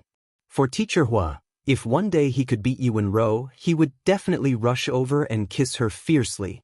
He didn't hit her, he wanted to humiliate her. Sometimes, a mouth can hurt others more than a fist. Fang Yan had already made sufficient preparations, and was just short of beating Yi Wenro to the ground. Some people say that the fist is the hard truth. In Fang Yan's eyes, this sentence was simply the truth. Why did Yi Wenro dare to bully him like this? Wasn't it because her fists were harder than his? Otherwise, would she dare to bully him? He would have beaten her to the point that even her parents wouldn't recognize her. Hearing Fang Yingying's words, Fang Yan was both anxious and angry. He was anxious because that little girl Yi Wenro was still holding a grudge. Furthermore, she could come to Flower City and beat him up at any time. He was angry because she threatened him in front of so many people. Wasn't that not giving him face? Fang Yen slammed his palm on the table and shouted, "How dare the Yi family come to our Fang family's territory and behave atrociously, and even say that they want to injure our Fang family's disciple? My personal honor is nothing, but where is the reputation of our Fang family? Where is our dignity? This is too much. This is too much." Fang Yen looked at Fang Yingying and asked, "Your master was there?" Fang Yingying nodded. "He didn't say anything?" "Yes." Fang Yingying took away the cup in front of Fang Haohen, worried that he wouldn't be able to control himself and swallow the new cup. "What did he say?" Fang Yen asked. "Master said." Fang Yingying looked at Fang Yan's expression and said carefully, "That's how it should be done." Fang Yen almost spat out a mouthful of blood. That old drunkard? Was he still a member of the Fang family? Is he still my grandpa's disciple and my senior brother? How could he speak up for a woman at this time? Almost no one in the Fang family liked Yi Rou. This was because she had mercilessly beaten up Fang Yen time and time again until his skin was torn, his teeth were broken, and his legs were broken. She had really caused the Fang family to lose face. How could the Fang family like their nemesis? The reason why she said it was almost, rather than absolutely, was because there was another person in the Fang family who liked and admired her. That person was Fang Yan's eldest senior brother, the old drunkard. He didn't know which side of Yi Rou caught the old drunkard's eye, but he said that this girl was straightforward, generous, and had a bright future. Moreover, Yi Rou also had a hobby that matched the temper of an old drunkard. Yi Rou was fond of drinking, and it was not difficult for her to drink 2 or 3 kilograms of high liquor. Even the old drunkard could only surrender when he competed with her in drinking.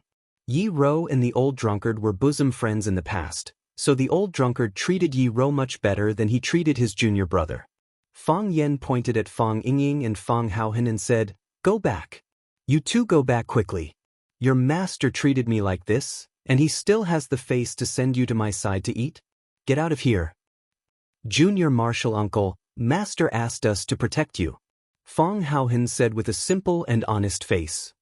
Fang Yingying patted Fang Haohen's arm, motioning him not to speak casually. He looked at Fang Yen with an obsequious smile and said, "Haohen and I are of course on the side of junior martial uncle. The Yi Rou, miss, she has nothing to do with us. Am I right? Ever since we were young, the person that Hero and I admired the most was junior martial uncle. Our ultimate dream is to follow little martial uncle to brave the world, do chivalrous deeds, and become true heroes." Fang Yingying originally wanted to call Yi Rou by her name, but thinking of this woman's usual arrogant and domineering style, he quickly added the respectful title of Miss. Fang Haohen nodded and said, "That's right." Fang Yen sighed softly, knowing that since these two burdens had come, it would not be so easy to drive them away. He looked at Fang Yingying and asked, "Do my parents know that you came here?" "Both master and madam know." "What did they say?" "They didn't say anything." "Then they pretended not to know." Fang Yen said, "My father. He wasn't angry, right?" Fang Yingying thought for a moment, shook his head and said, "I don't know. But on the day young master ran away, master smashed his study." Fang Yen wanted to hit someone. He wanted to give Fang Yingxiong, who looked like a bad guy, a good thrashing. How could you tease other people's feelings like this? The old man smashed his most precious study, which he usually didn't let people enter. Don't you know whether he was angry or not? Fang Yen felt that he was very weak and helpless now. Fang Yingying noticed Fang Yan's murderous eyes, shook his big head and said seriously, "I really don't know. How can we, as his disciples, guess what's on master's mind?" "Fang Yingying, if you make me angry again, get out of here." Fang Yen scolded. "Even if you don't make me angry, get out after this meal. I won't take you in. I can't protect myself now. I'm ready to run away at any time." "Then we'll accompany junior martial uncle to run away," Fang Yingying said with loyalty. "Many people can take care of each other." "Yes, that's right." Fang Haohen nodded and said. The door of the private room was opened, and a waiter came in with a big porcelain bowl. It was fish with tofu with a lot of chili. Fang Yen rinsed the chopsticks with tea and said, "Eat, eat." You two get out of here after the meal. The actions of the two heroes did not look heroic at all. The two of them tore the chopsticks out of the disposable bag. Ignoring the fiery red chili on the chopsticks and the sizzling hot oil, they scooped up the fish and fed it to their mouths. It was so hot that they couldn't bear to spit it out even if they screamed. Fang Yen glanced at them with a noble and cold look and said, "I often eat this dish." After saying that, he felt very sour in his heart. If they were at home, there would be all kinds of delicacies. What kind of delicacies couldn't they eat? When the waiter closed the door and left, he was still looking at the faces of the three people in the room curiously, not knowing what he was looking for. When the second dish was served, the waiter became a tall and strong middle-aged uncle with an oily face.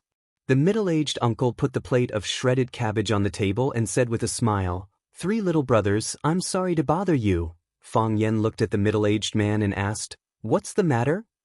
"Well, it's like this. I heard from our little sister here that there's a little brother who can eat raw glass.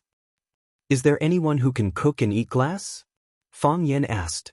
He was in a bad mood originally, and the waitress told everyone what happened in their private room, which made him even more unhappy. Therefore, his tone when talking to the middle-aged man was not very friendly. "Our little brother is really humorous. Really humorous." The middle-aged man was a little embarrassed. However, he seemed to have a very strong ability to resist attacks. He still didn't give up his goal. He looked at Fang Yen and said, "It's like this." When the little sister said that someone can eat glass, many guests outside heard it. A table of guests wanted to invite this little brother who can eat glass to go out and perform for everyone. Fang Yan's face became more gloomy. He pointed to the door and said, "Go out." The middle-aged man still wanted to persuade him and said, "Little brother, you can think about it. If it's true, they are willing to pay for your expenses today. Everyone is just looking for fun, right?" Fang Yen was amused by the middle-aged man and said, "Are you the owner of this restaurant?" "My surname is Su. Su Bin." The middle-aged man smiled and reached out his big hand to Fang Yen and said, "Thank you, little brother, for coming to my small restaurant." Fang Yen didn't shake hands with the fat boss. He pointed to the door and said, "It's enough to confirm that you are the boss. You can go out now. I won't come back to your restaurant in the future. I'm just helping someone to say something. Since you don't want to, then forget it. You guys eat and drink well."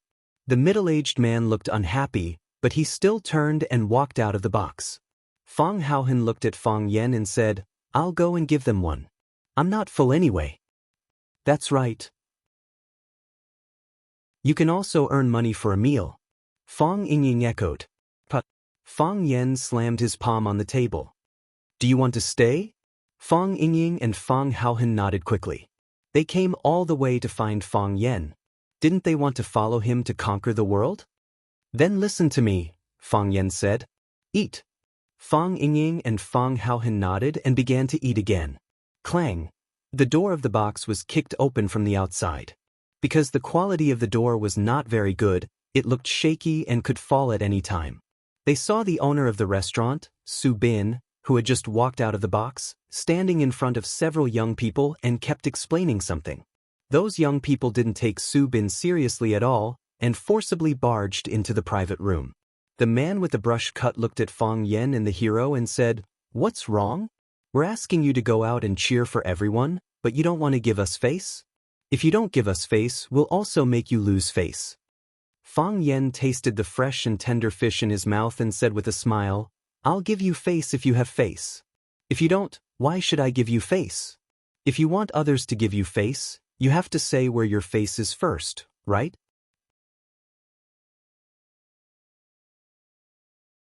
Chapter 100. There was a martial arts school next to Rosefinch Secondary called Huacheng Glory Martial Arts School. Most of the students in the martial arts school were boys. They were at the age where they were full of energy. Relying on their good skills, they often went outside the school to fight. Because the two schools were close, Glory Martial Arts School students and Rosefinch Secondary students often had conflicts. Glory Martial Arts School students would either snatch Rosefinch's students' girlfriends or force Rosefinch's students to give them a pack of cigarettes or borrow 200 yuan to spend. Rosefinch Secondary students were proud and arrogant. Naturally, they were not willing to be bullied like this. Students from the two schools secretly fought several times outside. Every time, Rosefinch suffered a crushing defeat. Rosefinch's crushing defeat encouraged the arrogance of Glory Martial Arts School students. They often went to Rosefinch's students' territory to show off their strength and beat up whoever they didn't like. Sometimes, when they ate at the same restaurant as Rosefinch's students, they were especially cruel and merciless when ordering dishes. After eating and drinking in high spirits, they pointed at Rosefinch's students and said it was their treat before leaving. Rosefinch's students were angry but didn't dare to say anything. They could only obediently accept this disguised extortion. Rosefinch's principal also went to negotiate with the martial arts school because of the students' reaction. The result of the negotiation was that the martial arts school would record demerits to the offending student. However, why would the martial arts school students care about this? After the punishment, they became even more aggressive in bullying Rosefinch's students. The buzz cut was called Wang Hui. He was a student of Glory Martial Arts School. He was also the student leader of Glory Martial Arts School. Martial arts schools were different from other cultural schools. As long as you could fight, the students would respect you. Wang Hui relied on his knowledge of Kai boxing to beat everyone in the school. Even some of the weaker instructors couldn't beat him, which further fostered his lawless personality. This Hunan restaurant was opened in front of Rosefinch Secondary's entrance. However, martial arts students nowadays loved to go to Rosefinch's students' territory. When Wang Hui was playing finger guessing and drinking with his friends, he heard the waiter who came out from inside hurriedly tell his boss that someone in the private room had eaten a glass. People who loved martial arts were most interested in this kind of anecdote. After Wang Hui found out about the situation, he asked the restaurant owner, Su Bin, to invite the master who could eat glass to come out and perform for everyone. If he performed well, their meal would be on Wang Hui's tab. Su Bin knew that Wang Hui was a student of Glory Martial Arts School and did not dare to offend him. Therefore, he used the opportunity of delivering food to invite Fang Yan, but he didn't expect Fang Yan's attitude to be so bad that he rejected him flatly. Su Bin was worried that the conflict between the two parties would bring disaster to the restaurant. After returning, he told Wang Hui that the guests in the private room were busy catching up with each other and could not come out to perform for the time being. Wang Hui was furious. He felt that he was being looked down upon and insulted. Thus, he led a group of students and barged into the private room while cursing. Su Bin tried to persuade them again and again, but he was still unable to quell the inexplicable anger of Wang Hui and the others, as well as the inexplicable feeling of being insulted. Wang Hui and the others were originally making trouble out of nothing. Now that Fang Yan asked them where their faces were, it gave them a reason to beat people up. Although they usually did not need a reason to beat people up, they always felt that it was not very exciting when they beat people up. During the nights of heavy rain, Wang Hui had stood in front of the window countless times, painfully thinking about why he felt so powerless. Later on, he finally understood. They didn't beat people up openly and righteously enough. Because of their guilty conscience, they could not get excited when they fought. If they had a more adequate reason to beat people up, if they had to beat people up no matter what, then wouldn't they be more into the character? Wang Hui understood. To Wang Hui, Fang Yan, who fought back verbally, was a pure and cute little angel. Just when they were about to sleep, someone took the initiative to give them a pillow. It really made them happy. Wang Hui stared at Fang Yan with a teasing look and said with a smile, "Bro, do you know who you are talking to? I can't even see your face, how would I know who you are?" Fang Yan said with a face full of sarcasm. "Just based on your buzz cut and your personality that likes to court death, I really can't associate you with any beast. Brother Hui, we have met someone who is not afraid of death. Hee, our glorious brothers have never been slapped in the face like this before. What? Which brother wants to go and spar with this pretty boy?" A big battle was about to break out. Su Bin was almost anxious. He stood between Wang Hui and Fang Yan and said with a pleading face, Big brothers, you are all my brothers. It is not easy for me to open a shop to support my family. Can you let me go? Today's expenses will all be on me. Just treat it as me treating you to a meal. Is that okay? Calm down, I will get someone to send you a few bottles of beer. Subin knew that these martial arts school students were young, but they were fierce and ruthless when they fought, as if they did not care about their lives. If he let them fight in the private room, his small shop would suffer heavy losses. If he allowed them to hurt the customers, things would become even more troublesome. Wang Hui sneered and scolded, "Who needs a sip of beer from you? Subin, you better hide far away. Otherwise, our brothers have no eyes. If we hit you, just blame it on your bad luck." Brother Wang, scram. Wang Hui kicked Subin, this annoying fellow, away. Wang Hui looked at Fang Yen, who was sitting motionless in his seat, and his heart was filled with even more anger. This brat was really daring. He had already announced glorious martial arts school's name, and he was still as steady as Mount Tai. Clearly, he did not put them in his eyes. Wang Hui turned to look at the brothers behind him and asked, "Who wants to go up and weigh in first?"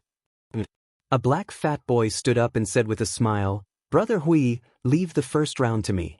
I like to trample on this kind of soft and tender pretty boy." Fang Yan's face was delicate, and his skin was white and tender. He indeed looked like the type that the black fat boy liked to trample on. But Fang Yan slapped the table and shouted angrily, "Who are you calling a pretty boy? If you have the guts, scold me again." "Pretty boy, so what if I'm scolding you?" The black fat boy said, unconvinced. "You can call me a pretty boy, but I have to correct you on something. Not only am I white, I'm also very talented. I'm a talented pretty boy." Fang Yan said. Which man didn't like being called a pretty boy? The black fat boy opened his mouth, not knowing how to continue. He practiced martial arts all day, so his literary skills were not good. Encountering this kind of literary ruffian, he was quite powerless to deal with him. "Old Black, why are you talking nonsense with him? Just beat him to the ground," someone urged from behind. The black fat boy thought about it and agreed. He couldn't win against him in words, so just beat him up. That was what he was good at. So, he roared and sank his chi into his dantian. His body was like a small mountain crushing towards Fang Yen. The black fat boy was called Huang Dongxing, nicknamed Barbarian Bull. His martial arts were profound and exquisite, and his strength could be ranked in the top 3 among this group of people. When fighting, he was a strong meat shield, and ordinary people really couldn't do anything to him. Barbarian Bull's momentum was fierce, and when he moved, he was like a crazy iron bull, rushing towards his target. At this moment, Fang Yingying moved. He just moved his mouth and spat out a fishbone in his mouth. Pooh! The slender fishbone was like a small silver needle, flying straight towards Barbarian Bull's face. It was just a fishbone. Barbarian Bull didn't take it seriously at all. He didn't dodge, and faced the fishbone head-on. Barbarian Bull screamed, and his body staggered towards the corner of the private room. Wang Hui and his companions were all stunned. It was just a fishbone. Was there a need for such a big reaction? This guy couldn't be so passive. Was he deliberately looking for an excuse to slip away?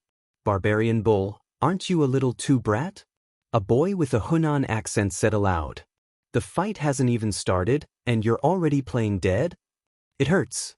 Barbarian Bull raised his head, and a slender blood mark appeared on his face. The fishbone that Fang Yingying spat out had drilled into the flesh of his face, and pierced his teeth. Everyone was shocked, and looked at Fang Yingying with eyes full of surprise and fear. Wasn't this guy too powerful? Spitting out a fish bone could injure someone like this? Wang Hui was not only good at fighting, but also had a very good eye. He knew that he couldn't do this move. Spitting could hurt people, and if it was just the strength of the mouth, it would cause almost 0 damage to a martial artist like Barbarian Bull. However, even Barbarian Bull couldn't withstand it, which proved that this guy used Qigong. Experts who knew Qigong were rare in society. Even if they had a lot of people present, they wouldn't necessarily be able to gain any advantage. Wang Hui's eyes tightly stared at Fang Yingying, and he asked in a deep voice, "Brother, where did you come from?" Fang Yingying laughed and said, "I don't have any background.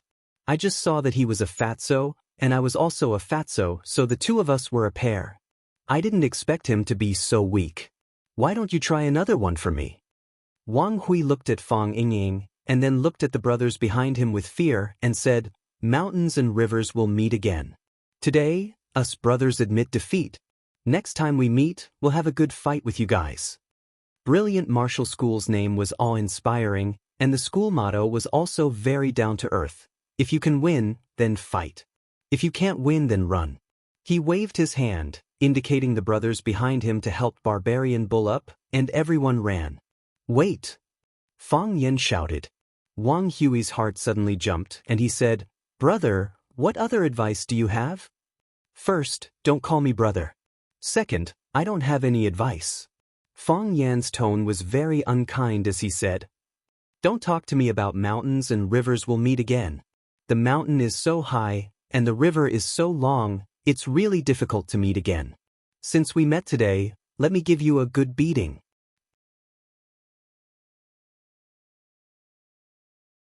Chapter 101. Since we've met today, let me give you a good beating. Hearing this, Wang Hui had the urge to kneel down on the spot. Look, how refreshing and satisfying these words are. Not only does it show that I'm very cultured, but it's also very novel to those who hear it. It had to be said that in this world, there were many things that required talent. For example, acting cool. Wang Hui and his friends usually used the following two ways of acting cool. First, the fiery type. Second, the iceberg type.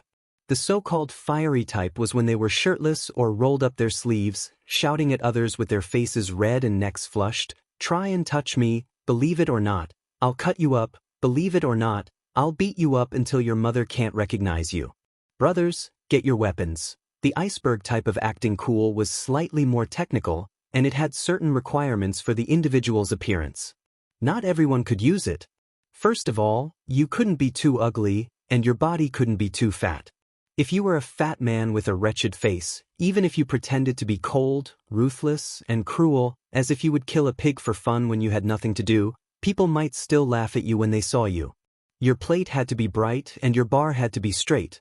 Tall and straight, incomparably noble and elegant standing there. Don't look directly at the opponent's eyes, it's best to look at the top of his head, and a devilish sneer appearing at the corner of your mouth. Yes, the key was the word devilish. Don't laugh foolishly, and don't laugh randomly. You must show an arrogant attitude that you're a pile of dog shit, and I don't care about you at all. What kind of smile can be called devilish? Who should I ask if you ask me? Look at yourself in the mirror and find the feeling. Also, he mustn't laugh out loud. If you make a sound, your acting cool style will immediately drop by 25%. After the facial movements were adjusted, all that was left was the voice attack.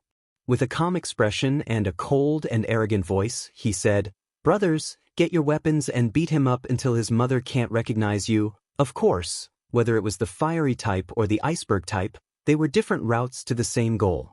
In the end, they still had to beat the opponent up. Wang Hui was a fan of the iceberg type.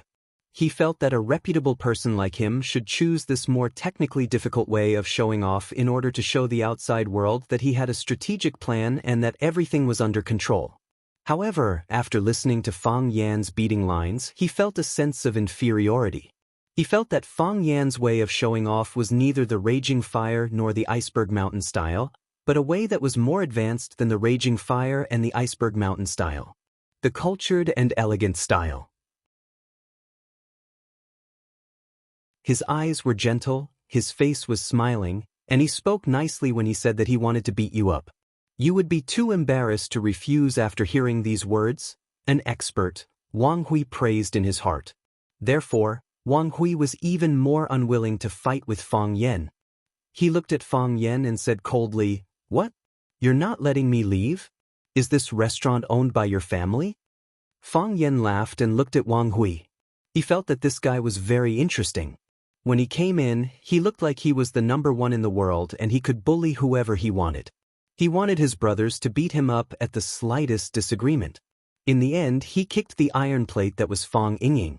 After his brother was stabbed by a fishbone, he became fearful and wanted to turn around and leave. This made Fang Yan feel very aggrieved in his heart. Why could the bad guys hit people whenever they wanted and leave when they couldn't beat them? Those good guys who couldn't beat them could only be bullied by them. Those good guys that they couldn't beat, were they just going to watch them leave? It was unfair. Therefore, no matter what, Fang Yen had to make him stay and beat him up today. I don't own this restaurant, and it's not yours either. Fang Yen pointed to the private room door that was about to collapse and said, "My friend and I were sitting and eating. What's the matter with you coming over and kicking my door?" Wang Hui glanced at Su Bin, and Su Bin hurriedly said, "It's okay. It's okay. Anyway, the door has been broken for a long time. I was looking for someone to fix it. This is not a problem at all. Brothers, let's just forget about this matter, shall we?" "I will let the brothers who kicked the door pay for Boss Li's door," Wang Hui said. "This door we will pay to fix it." "But you insulted us," Fang Yen said. "You came to kick the door when we were eating, and you even wanted to rush over and beat us up? Isn't this insulting us?" Wang Hui looked at the few dishes on Fang Yan's table and said to Su Bin, "Boss Su, put the meal these brothers ate today on my tab." Although Wang Hui was talking to Su Bin, the content of his words was already apologizing to Fang Yen. No, it's on me. It's all on me." Su Bin really wanted to keep the peace, but after seeing Wang Hui's murderous eyes, he quickly changed his words and said, "Okay, since Brother Hui wants to pay the bill, then put it on Brother Hui's tab." Fang Yen knocked on the table with his chopsticks and said, "I don't have the habit of letting a bastard I don't know pay for me. My 2 juniors came all the way to Huacheng to find me. This is the first meal I'm treating them to in Huacheng. This meal, I'll pay for it myself." Wang Hui's eyes narrowed, and he looked at Fang Yen and asked, "What? You don't want to let it go?" Wang Hui could be considered to have a high IQ. The brothers behind him who were more hot-tempered directly opened their mouths and started scolding. Where did this wild dog come from? How dare he behave atrociously in front of us brilliant men? Brother Hui, why are you treating him to a meal? We brothers can't afford to lose face like this. We don't have much else, but we have strength. Leave the money for your meal for us brothers to buy drinks. That's right. If we all attack together, they might not be our match. I'll go out and call more brothers in. It's not that I don't want to let it go, it's a different matter, Fang Yen said. You made a mistake to me, so I'll beat you up. Turning over a new leaf is something to do after you get beaten up. Wang Hui didn't say anything. His sharp eyes swept between Fang Yen, Fang Yingying, and Fang Haohen's faces and bodies, weighing the approximate chances of his side winning if they were to fight. Fang Yingying seemed to be an expert. If he went up against him, with the help of his 2 brothers, it wouldn't be hard to take him down. However, the strength of this pretty boy and that skinny tall guy was unknown, so the outcome was unknown. Wang Hui was young and full of vigor. He was a prideful person to begin with, and with his brothers fanning the flames behind him, Fang Yan's aggressiveness also made him stifle a bellyful of anger. He quietly put on a gauntlet on his right hand. For these martial arts school students who treated fighting as their daily routine, these offensive equipment were always carried around. We are students of Glory Martial School. The school is diagonally opposite the restaurant. You might not understand the situation of us martial arts school students. Although we usually fight fiercely in school, if someone is bullied by outsiders, we will band together to help them get back at them. Wang Hui pointed at Barbarian Bull, whose face was still bleeding, and said, You can injure one of our brothers, but can you injure all of our brothers? You can beat everyone in this private room, but can you beat everyone in Glory Martial School? The more Wang Hui spoke, the more excited his body became, and his expression became impassioned. This matter, we'll just leave it at that. Next time we meet, I'll treat you guys to a drink. Otherwise, the 3 of you can forget about leaving this restaurant today. Are you done? Fang Yen asked. I'm done, Wang Hui said. Heroes and warriors, F***CK this guy. Fang Yen roared. Stinking hooligan, even at this time, you still dare to threaten people. I'm not someone who can't be subdued by force. The key is that you have to be strong enough. Fang Yingying was the first to jump up. This chubby fatso's movements were astonishingly fast, almost making it hard for the naked eye to follow. He clenched his hands into fists and punched Barbarian Bull, who was standing closest to him and hadn't had time to escape the battlefield, in the eye socket. Barbarian Bull grunted and fell backwards. The private room was very narrow. When Barbarian Bull fell backwards, he blocked the path of his two companions who were supporting him. Fang Yingying fought force with force. His body bounced up like a meatball, and he used all his strength to kick Barbarian Bull's chest. Thump! Barbarian Bull was tall and heavy. Under his great strength, the two companions behind him fell to the ground before him. Then, Barbarian Bull's body heavily pressed down. The sound of bones breaking came from the ground. When Fang Yingying made his move, Fang Haohen also made his move at the same time.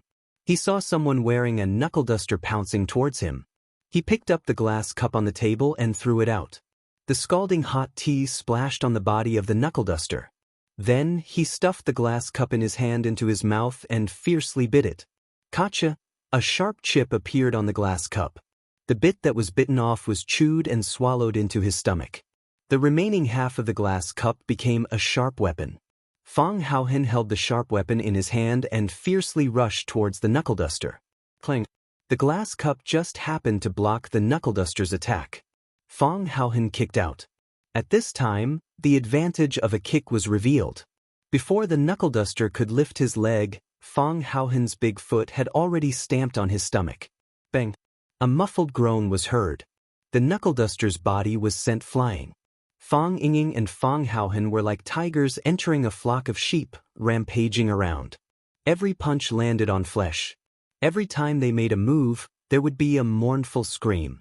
Moreover, their movements were abnormally nimble. Those students from Glory Martial School had no way of touching their bodies.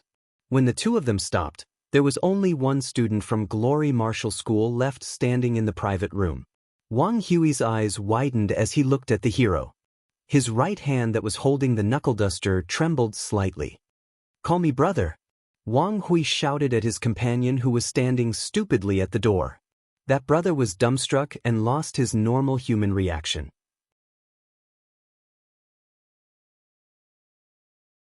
Chapter 102. Wang Hui knew that Fang Yingying was strong, but he didn't expect him to be so strong. Wang Hui didn't expect Fang Haohen to be so strong. He didn't expect him to be stronger than Fang Yingying. Heroes were so strong. Then, wasn't this guy who had been sitting there eating fish with tofu stronger? This time, Wang Hui really looked at Fang Yan and valued Fang Yan. There was no longer any hope in his heart. Fang Yan spat out a fishbone, looked at Wang Hui's head and said, "Are you convinced?" Wang Hui stared at Fang Yan with a strange look and said, "You guys? Which sect are you from?" "My family and Master Kai Quan." Fang Yan waved his hand and said, "Don't try to claim relationships. Even if there is a relationship, I will pretend that I don't know you." Fang Yan looked at the heroes and said, "This is the last one. Which one of you wants to fight?" Fang Ying straightened his belly and said, "Junior Martial Uncle, let me do it. I'm fat, let me exercise and shake my fat." "Then you do it," Fang Yan said indifferently. There was no need to argue or hesitate over such a small matter. So, under the envious gaze of Fang Haohen, Fang Yingying stood in front of Wang Hui valiantly. Fang Yingying looked back at the table and said, "Let's hurry up. I'm in a hurry to eat." Wang Hui was hurt again. "This is a fight, okay? This is a duel, okay? Even if you want to hit me, you should respect me, okay?" Fang Yingying moved. His body rushed straight to Wang Hui, as if he wanted to knock him down with his more than 180 kilograms of fat. Wang Hui's eyes were fierce. He gathered his strength and hit Fang Yingying's head with the fishbone in his hand. Fang Yingying's head was big and fat, so he was the perfect target. When Fang Yingxiong was about to get close to Wang Hui, he suddenly landed on one foot and turned 180 degrees. Can you imagine the scene of a chubby man dancing Little Swan on one foot? Yes, that was what Fang Yingying did. With a quick but definitely not beautiful turn, he easily dodged Wang Hui's fist attack and jumped to Wang Hui's side. Wang Hui quickly turned around and struck Fang Yingying's chin with an uppercut. In his opinion, his reaction could already be described as lightning fast. However, he was still a step too late. Halfway through his turn, Fang Yingxiong ruthlessly punched him in the ribs on his left side. Absolute speed suppression. In the face of Fang Yingying's double speed, Wang Hui was completely useless. He only felt his ribs go numb in an instant, followed by a tearing pain. As Wang Hui's body fell to the left, Big Fatso Fong Yingying jumped up and kicked him in the waist. At this time, the difference in speed between the two was even more obvious.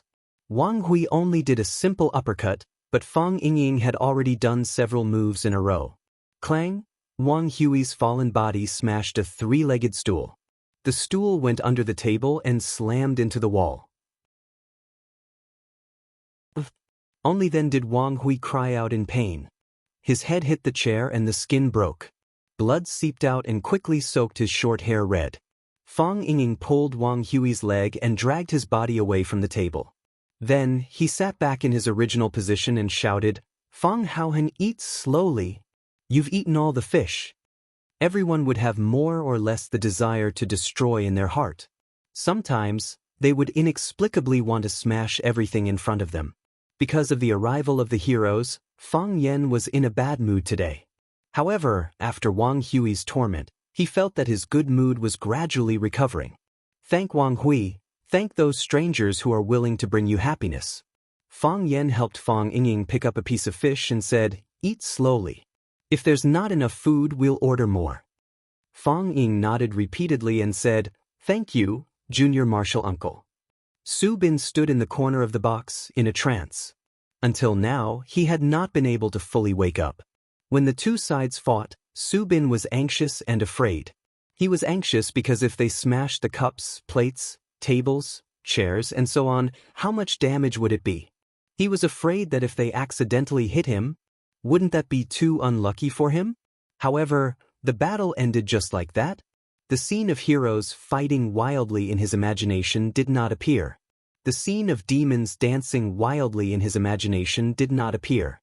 The scene of you throwing plates and I holding chairs and you chasing each other, you calling me son and I calling you great-grandson also did not appear in his imagination.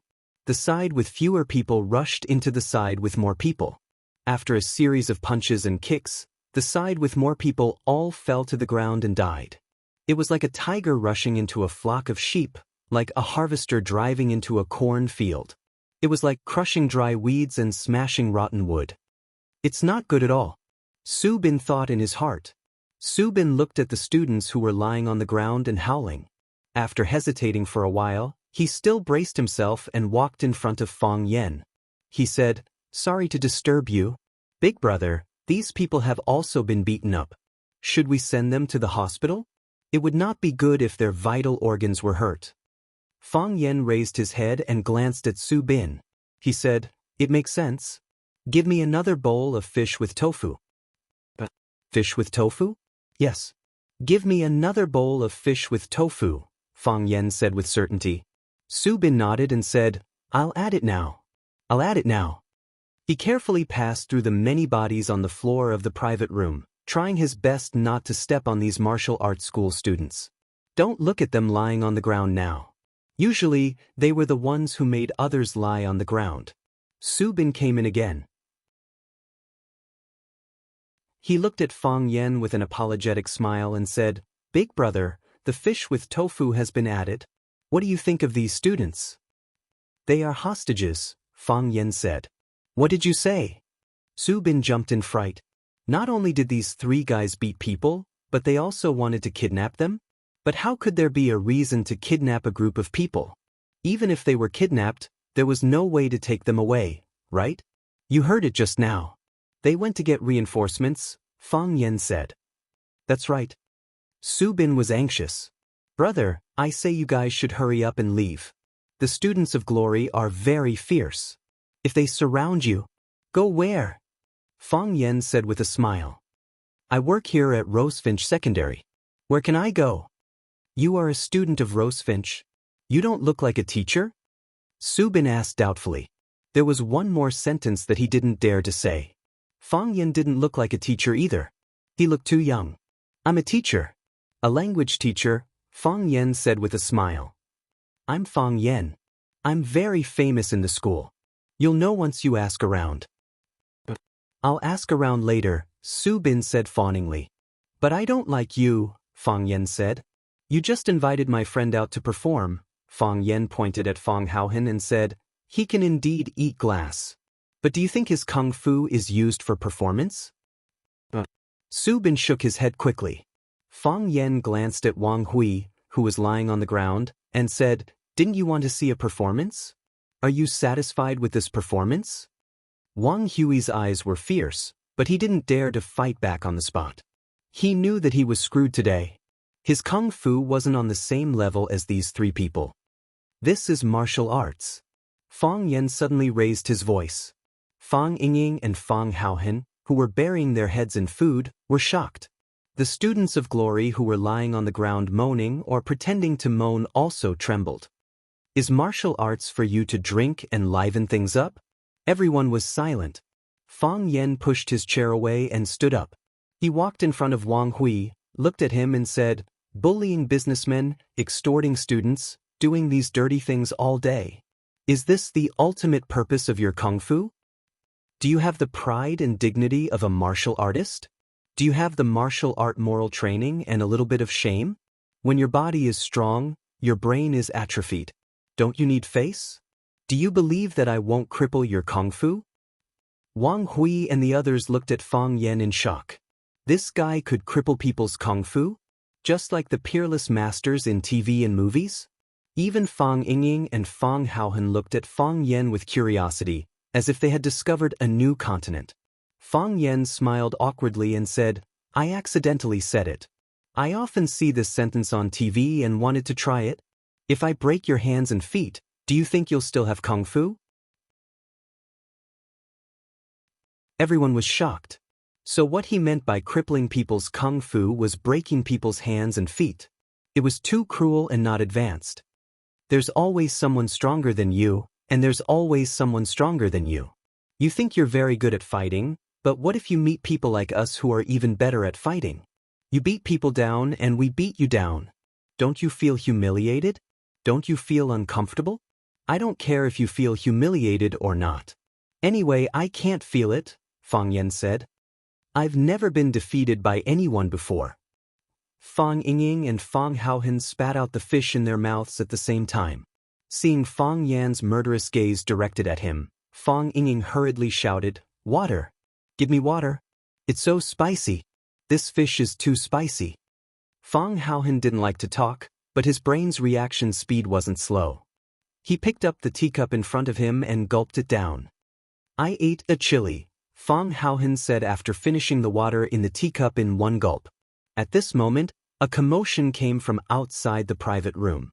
"Oh my God, so many students from Glory Martial School, they're running over here. Glory Martial School is going to beat people up. There's going to be a good show to watch." Su Bin ran over to open the window of the private room and saw a dense crowd of Glory Martial School students surrounding his little restaurant. Something big is going to happen. Su Bin was anxious.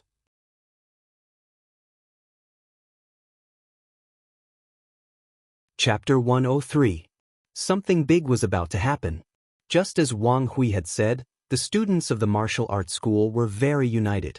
It was the peak time for meals, and most of the students gathered at the school cafeteria or the restaurant at the entrance. Hearing that a classmate from their school had been beaten up in a restaurant, countless Glory Martial Arts school students swarmed over from all directions. Chu Xiangqing. This little restaurant, which was originally unknown, had suddenly become the focus of tonight's Tianfu Road. Who hadn't put brotherhood first? Who hadn't been hot-blooded in their youth? More and more Glory Martial Arts school students gathered at the entrance of Chu Xiangqing's restaurant, attracting even more onlookers. Glory Martial Arts School's disciplinary team and Rosefinch Secondary Security Team were all alarmed. Rosefinch Secondary Security Team tried their best to expel the students from their school, not letting them get involved in this unprovoked war. When Glory Martial Arts School's disciplinary team heard that a student from their school had been beaten up by an unknown person, they immediately cursed and became a member of the revenge group, threatening to boil the person alive and burn his bones to ashes. "Coach, it's that one. Wang Hui and the others are still being detained." The four-eyed guy who ran out to report the news pointed to the window upstairs near the street and said to Coach Zhang Chen beside him. Zhang Chen had been a 3-time MMA champion in Huaqing. After retiring, he came to help out at the martial arts school founded by his friend. Because of his strength and loyalty, he had a lot of prestige in Glory Martial Arts School. Sometimes, even the principal and vice principals of Glory Martial Arts School couldn't solve a problem. As long as they pushed him out, they would get a satisfactory answer. Zhang Chen had a bad habit, and that was drinking. Every time he drank, he would get drunk. Because of drinking, he would miss a lot of things. Therefore, Zhang Chen, who had worked at Glory Martial Arts School for nearly 10 years, was still a MMA coach. Of course, he had been a trainee, then a senior, and now an ace. It could be considered a small upgrade. It was also because of Zhang Chen's appearance that Glory Martial Arts School was able to gather so many people in such a short time. Zhang Chen hiccuped, squinted his eyes, and looked at the window upstairs, asking, "How many people?" "3," the four-eyed guy replied. "Very troublesome?" "Quite powerful." Four-eyed guy felt that it was necessary for him to speak more clearly. Otherwise, it would be his responsibility if someone on their side suffered a loss. Only 2 people took action, and Wang Hui and the others were all taken down. Zhang Chen became spirited and said with a smile, "Interesting. I didn't expect that there would be a few powerful dragons in our little pond. Shout, tell them to come down. Let's spar with him." Hence, the students of Glory Martial School started to shout down from downstairs. "The one who hit me upstairs, come down quickly, come down and fight 300 rounds with me. Don't be a coward. If we don't go down now, we're going to charge up and attack even more heavily. I told you to go down. What should we do now? I'm afraid they won't give up." Hearing the shouts from downstairs, Su Bin's face was full of fear, and he anxiously paced around in the private room. Wang Hui, who was lying on the ground, and his companions beside him looked at each other.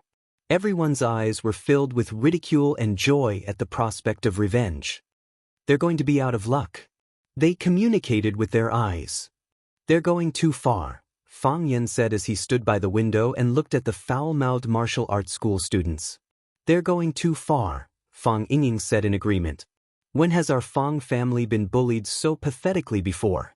When has our Fang family, the descendant of Taiji, ever been pointed at and scolded like this?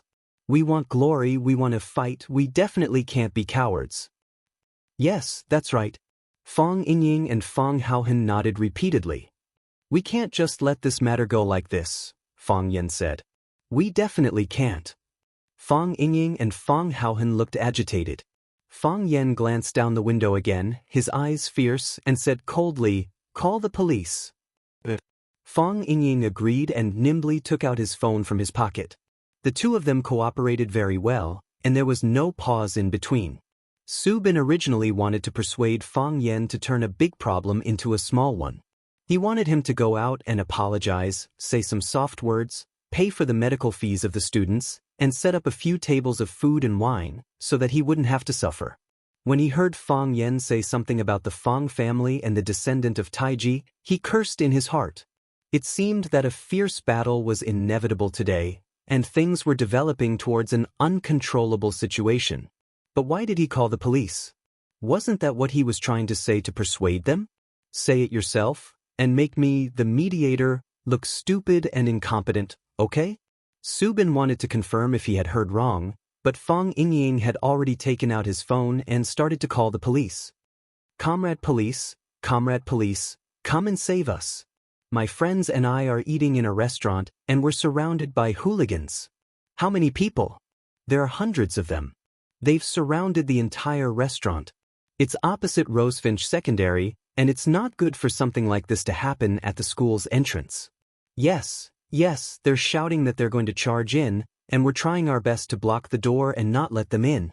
But Fang Ying finally left a lingering that would leave people with infinite imagination, and hung up the phone decisively. Bang! The door of the private room was kicked open again. A group of fully armed policemen barged into the private room and shouted loudly, squat down, all of you, squat down with your hands on your head." Fang Yan immediately squatted down with his hands raised high. Fang Yingying and Fang Haohen followed suit and squatted down beside Fang Yan. Before Su Bin could react, he was pressed to the ground by a policeman, and half of his face was on the ground. What happened? What's wrong with these people?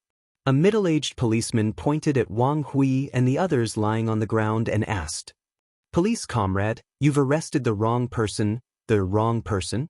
Fang Yingying said with a smile. "We're the victims. We're all victims." "You're the victim?" The middle-aged policeman's eyes were full of hostility as he looked at the little fatso.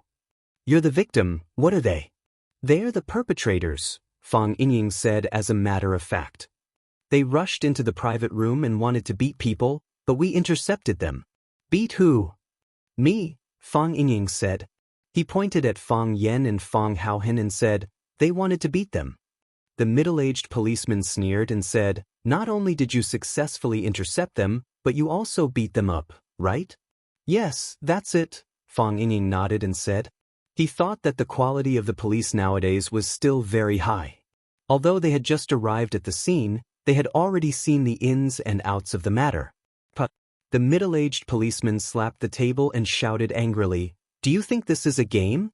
They had so many people to beat you, but in the end, they were beaten to this state?" "That's the truth," Fang Yen said. "They came over and wanted to beat people, but we successfully defended them. After they lost, their classmates surrounded the restaurant. They were all students from Glory Martial School."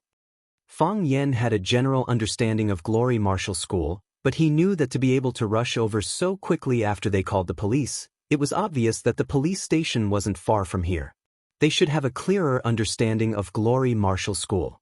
Hearing Fang Yan's words, the middle-aged policeman's face calmed down a little. "I can't just listen to what you say. We will investigate this matter clearly." "We still have evidence," Fang Yen said. He pointed at Fang Yingying and said, "It was my friend who called the police. You can check the number of the police at the manual desk." The middle-aged policeman nodded to a young policeman beside him, and that policeman immediately made a phone call to inquire.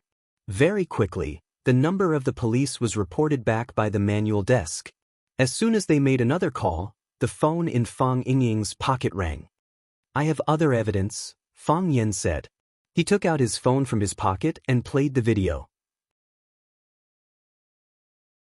He pointed at the scene of Glory Martial School students standing downstairs and shouting crazily, and said, "Look, look! Are these students proper? How can they treat a teacher like this? Even if I'm not a teacher, they can't scold me like this, right? If I had impulsively run down, wouldn't someone have died tonight?" From the standpoint of a teacher, we naturally want to protect our students from any harm. However, we can't just leave them be. Otherwise, these students, wouldn't that increase your workload in the future? Right? I can't watch helplessly as my students fall to such a state. "You're a teacher?" The middle-aged policeman looked at Fang Yen and asked. "My name is Fang Yen. I'm a language teacher at Rosefinch Secondary," Fang Yen said. He knew that most of the time, the outside world still had a good impression of the profession of a teacher. The middle-aged policeman was overjoyed. He pointed at Fang Yen and said with a smile, "Your teacher Fang Yen? Teacher Fang Yen from class 9? You know me?" Fang Yen asked curiously. "Qiao Lei, class 9 student. You know Mr. Fang, right?" Fang Yen carefully sized up the middle-aged policeman in front of him. He saw that this person's facial features were somewhat similar to Qiao Lei's. He said happily, "You're Qiao Lei's father?" Qiao Zhinya smiled awkwardly and said, "I'm Qiao Lei's uncle. His parents work abroad and rarely come back. Qiao Lei lives at my house. He often tells me about Mr. Fang's heroic deeds. These guys actually bullied Mr. Fang. They're really looking for death." "I see," Fang Yen said with a smile. Tonight's incident, Qiao Zhinya glanced at Wang Hui and the others and said, "Students of Glory Martial Arts School treat fighting as their daily routine. It's not the first time we've dealt with this kind of thing. Mr. Fang, don't worry. Leave this matter to us." "You've worked hard," Fang Yen said gratefully. Wang Hui and his classmates were taken away by the police. At the same time, Glory Martial Arts School's coach, Zhang Chen, who gathered the crowd to cause trouble, was also taken away. Because those students were brought here by him, they were also loudly cursing at his request. Glory Martial Arts School students were like a group of dragons without a leader. Each of them stood there stupidly, not knowing how to deal with the situation in front of them. Fang Yen came out of the small restaurant and walked straight towards the square formation of Glory Martial Arts School students. The students persisted for a bit, but soon spontaneously dispersed and opened up a path. Fang Yen walked through the crowd. This scene was like Glory Martial Arts School students lining the street to welcome the triumphant return of a hero. Fang Yen waved his hand and shouted, "Everyone go back, go back. The most important thing for students is to study well."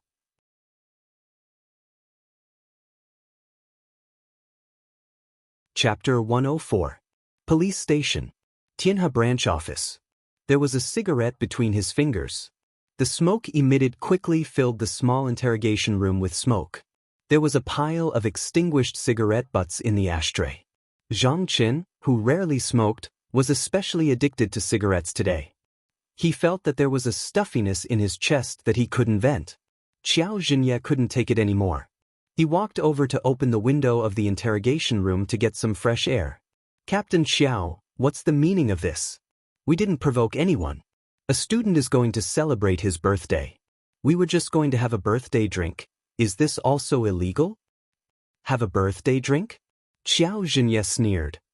"Coach Zhang, this isn't the first time we've dealt with each other. Some things are better to talk about openly. If you were really going to drink a student's birthday drink, why would I bring you here? Do I have nothing better to do? Let me ask you, what's going on with the Glory students in the private room?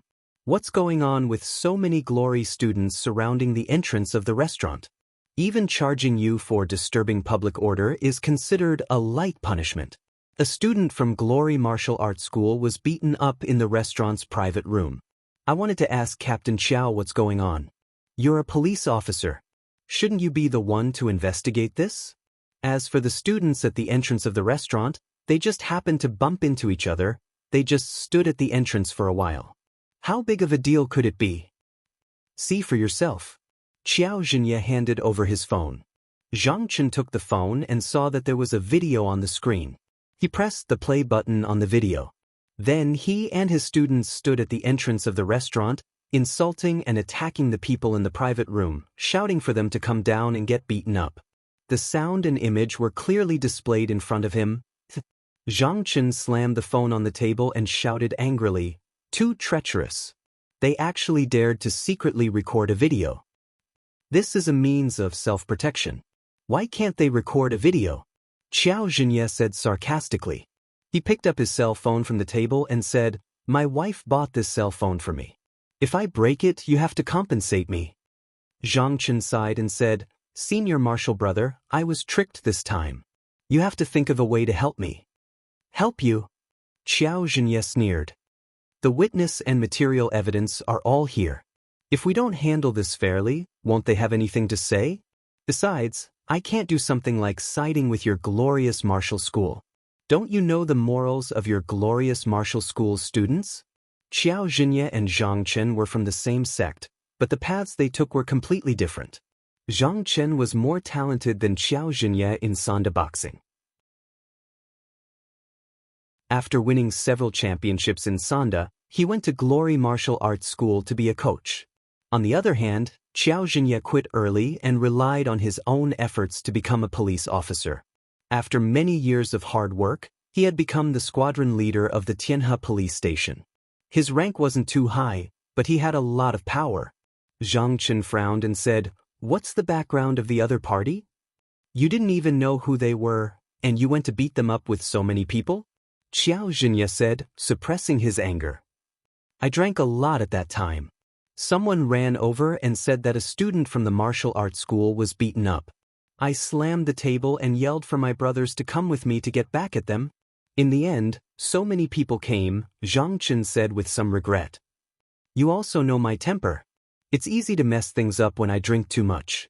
You know that it's easy to mess things up when you drink too much, yet you don't quit drinking?" Zhang Chen smiled bitterly. He touched his ribs and said, "I can't. It hurts here." The knife wound back then was too vicious. Qiao Zhenye knew about Zhang Chen's past. He sighed softly and said, "The person in the private room is Fang Yen, A teacher at Rosefinch Secondary. Fang Yan? Zhang Chen thought about it a few times and said, "This name sounds familiar. I should have heard of it somewhere." "You must have heard of it," Xiao Zhenye said with absolute certainty. "A few days ago, a Japanese inspection group came to Rosefinch Secondary. One of the Japanese students cheated in a fencing competition and angered Mr. Fang. He jumped up and sent the person flying. My nephew told me dozens of times. I've heard of his name. Your Glory and Rosefinch are so close. How could you not have heard of him?" Zhang Chen suddenly understood and said, "So it's him. It's rumored that he's amazing. I was going to go and challenge him." "What did you say?" Xiao Zhenye was furious. "It's just a spar," Zhang Chen said indifferently. "You know how I am. I have good wine and a good opponent. If I don't enjoy myself, it'll be worse than killing me. What if he doesn't want to compete with you? Then I'll force him to compete with me." Zhang Chen. "Brother, you can't persuade me on this. Fang Yan originally wanted to live with a beauty, but now a hero came. Lu Chaoga's courtyard had 2 bedrooms. In order to repay Lu Chaoga's selfless help, Fang Yan once proposed to each live in a room with her. Lu Chaoga refused, but the hero readily agreed.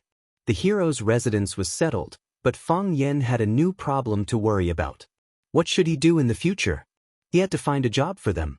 Otherwise, how could his salary be enough to support the expenses of the 3 of them if they were to sit idle and eat? Besides, his drunkard senior brother had asked the heroes and warriors to look for him because he wanted the 2 of them to gain experience in society. How could they gain experience? It was obviously impossible for them to perform on the streets and eat glass as a street performer. He could ask them to be security guards for Rosefinch, but the school wasn't hiring. Fang Yan thought about it, but he still couldn't think of a feasible way. Thus, he found his phone and dialed Lu Xiaoga's number. Lu Xiaoga's voice was a little hoarse. He didn't know if it was a throat problem or a cold. "What's the matter?" Lu Xiaoga asked. "Principal Lu, did I disturb your rest?" Fang Yan asked with a smile. "Tell me." "Here's the thing. I have 2 friends coming from their hometown to find me. I want to find a job for them. But you know, I'm not familiar with watching. How can I find a job for them? So, I want to ask Principal Lu for help. You have a lot of connections. As long as you're willing, you can arrange a job for them with just a word." Lu Xiaoga was silent. "Principal Lu, this is a small matter that can't be any more trivial. You can take care of it when you have time. Don't waste too much energy on it. You're a woman who can do great things. It's getting late. Principal Lu, rest early. Don't stay up late. Take care of your health," Fang Yan said sincerely, fulfilling a subordinate's concern and care for his superior's health. After hanging up the phone, Fang Yan closed his eyes happily.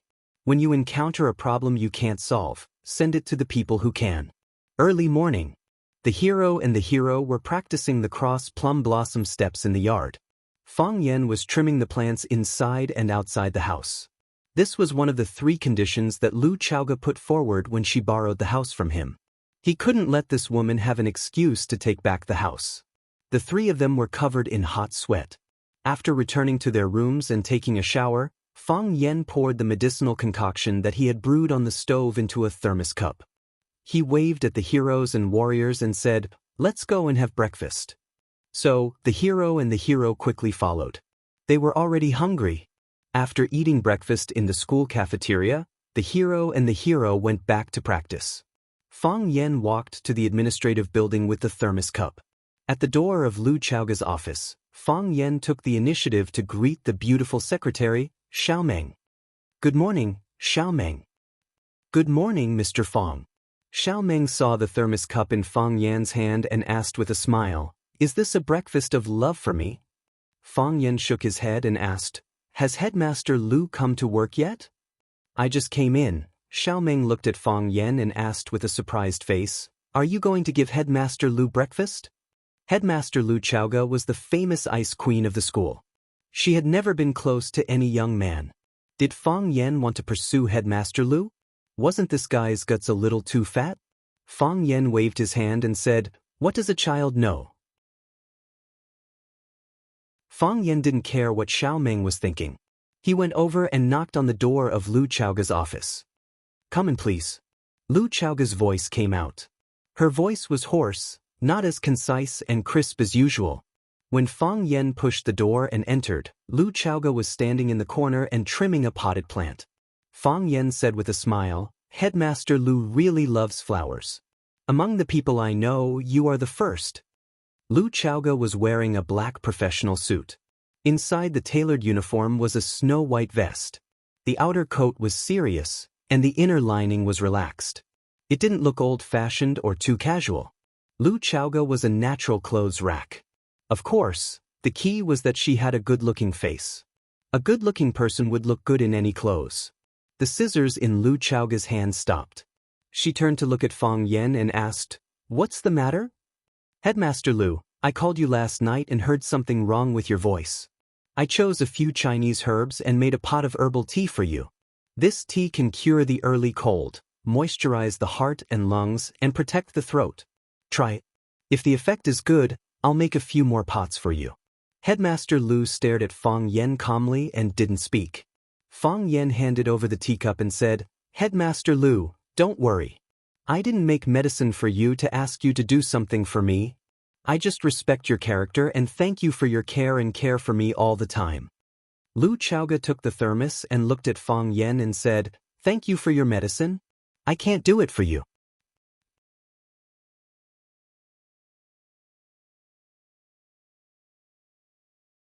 Chapter 105. The wicked will be tortured by the wicked, and the bitch will not let him take advantage of anything. This was the only way that Lu Chaoga could think of to deal with people like Fang Yen. Looking at Fang Yan's stunned expression, Lu Chaoga asked, "Is there anything else?" Fang Yen said, "Nothing. I'm very busy." Lu Chaoga waved the scissors in her hand and gave a euphemistic order for him to leave. "Oh yes, Principal Lu is very busy, and I happen to have classes in the first 2 periods. Fang Yen only then reacted, "I still have to go to class with the students, so I won't bother Principal Lu." He looked at the thermos cup in Lu Chaoga's hand and said, "Principal Lu, you must drink this medicinal tea while it's hot, don't forget." "I'll remember," Lu Chaoga said expressionlessly. "Then I'm really leaving." Fang Yen smiled shyly and turned to walk out of Lu Chaoga's office. When Xiaoming saw Fang Yen come out, her first reaction was to see if his hands were empty. When she found that the thermos cup in Fang Yan's hand had disappeared, her eyes widened and she asked in surprise, "Fang Yen, Principal Lu, sure." Fang Yen made a shushing gesture to her and whispered, "It's good that you know, don't say it." Xiaoming nodded and looked at Fang Yen with a complicated expression. Originally, she had some small admiration and intentions for Fang Yen. She thought that with more and more contact, they would slowly become an enviable couple. Unexpectedly, Fang Yan's target turned out to be her boss and idol, Principal Lu Chaoga. Why did Principal Lu accept his breakfast of love? She had never accepted gifts from men. In the past, when someone sent her expensive flowers or potted plants, she directly handed them to the office to deal with. She looked at Fang Yan's receding figure and felt a little sour in her heart. It was as if he had just eaten an unripe green date. Lu Chaoga didn't know what the 2 young men and women were thinking. She put the thermos cup that Fang Yen had brought over on the windowsill and then continued to trim the welcome pine with scissors. In fact, Lu Chaoga didn't like the welcome pine tree because there were too many people there. It had almost become a standard feature of a company or business owner's office. No matter how elegant an object was, as long as many people owned it, it would become vulgar. For example, RMB. Everyone was playing with it, and everyone liked it. However, everyone felt that it was too tacky to talk about money. But if you have a big carat diamond or a rare gem in your hand, then no matter how noble the occasion is, it will not be demeaning to speak of it or show it. It will only add to your endless elegance. However, this welcome pine tree was very different from other welcome pine trees. The welcome pine tree, which was commonly seen in the market, would try to stretch out its branches and leaves, like people stretching out their arms to welcome guests from afar. When Lu Chaoga found this welcome pine tree in the flower market, it was abandoned in the corner by its owner. The reason why it was abandoned was that it didn't have branches to extend out to welcome guests. Who would buy a welcome pine tree that didn't want to welcome guests? However, Lu Chaoga fell in love with it at first sight. She felt that this welcome pine tree, which didn't look luxuriant and too straight without branches, looked like a person. Fang Yan. In the Taekwondo dojo, Fang Yan was infuriated by Chiba Haomu and suddenly jumped out to beat him up. After beating him up, he stood alone in the center of the dojo with a thin body and a cold expression. Didn't he look exactly like this welcoming pine? The welcome pine tree she trimmed was not willing to extend its arms and bow to welcome guests. Who had Fang Yan ever welcomed? 10 minutes later, Lu Chaoga put down the scissors and carefully looked at the work she had just finished. There were still some flaws, but it was time to go to work. She liked flowers and potted plants, but she would never use her working time to do these things. Most of the time, she used the time before work or during her break. Lu Chaoga put the scissors on the windowsill and went to the bathroom to wash her hands. Then she sat on the chair and began to work. Every morning when she worked, she would first deal with the emails from the day before. This was a habit she had developed when she worked in the United States. Her throat was extremely itchy, so she immediately covered her mouth with a tissue and coughed. She coughed so hard that it seemed like her lungs would never stop. Her face turned purple, and she was worried that she would vomit her lungs out if she opened her mouth. She took out some cough water from her bag and was about to spray it into her mouth, but she stopped just in time when she was about to press it. Her eyes turned to the purple thermos on the windowsill again. It stood there quietly, not at all as ostentatious and strange as its owner. After hesitating for a while, Lu Chaoga walked over, picked up the thermos, and unscrewed the cap. It wasn't like what she had imagined, where she could smell an unpleasant herbal smell when she opened the lid. Not only was it not unpleasant, but there was a fragrance of herbs. The medicine was not the black color she was familiar with, but a translucent orange-yellow color. It was like the first brew of ripe poo or tea soup. Is this medicine or tea? Lu Chaoga thought in her heart. The color was tempting, and the fragrance assailed her nostrils. Lu Chaoga couldn't help but take a sip. A warm and cool feeling went straight into her mouth, and before she could savor it carefully, it slipped down her throat. The thick phlegm deep in her throat that she couldn't cough out came into contact with the tea soup, and she immediately surrendered and became a deserter. The burning and itchy feeling quickly disappeared. Lu Chaoga was overjoyed and drank the whole cup of tea in one gulp. Her mouth was watering and she felt refreshed. It actually gave her the urge to have another bowl. The high fever and cough caused by the inflammation of her throat had been tormenting her for 2 days and 2 nights. Last night, when Fang Yan called her, she was coughing so hard that she couldn't fall asleep. She took a lot of anti-inflammatory drugs, and although it was getting better, she didn't fully recover. Fang Yan's tea soup was simply her life-saving elixir. She really didn't want to suffer like this anymore. Not only was her body uncomfortable, but it also affected the progress of her work. After cleaning the thermos, she called the secretary Xiao Meng in and said to Xiao Meng, "Give the thermos to Mr. Fang Yan and ask him to send another cup tomorrow morning." "Okay, principal." Xiao Meng nodded and quickly took the thermos. When leaving Lu Chaoga's office, she couldn't help but sneak a glance at Lu Chaoga. There was an irrepressible joy and happiness on her face.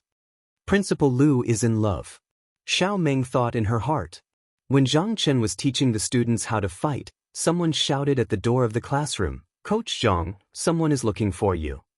Zhang Chen looked back and said to the students, "You are free to practice. Don't be lazy.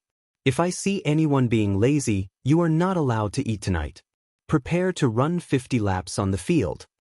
In brilliant martial arts school, Zhang Chen was famous for being strict with the students. Everyone promised that they wouldn't be lazy. When Zhang Chen walked out of the classroom, he found that 3 young people wanted to see him. To be more precise, 3 young Rosefinch students wanted to see him.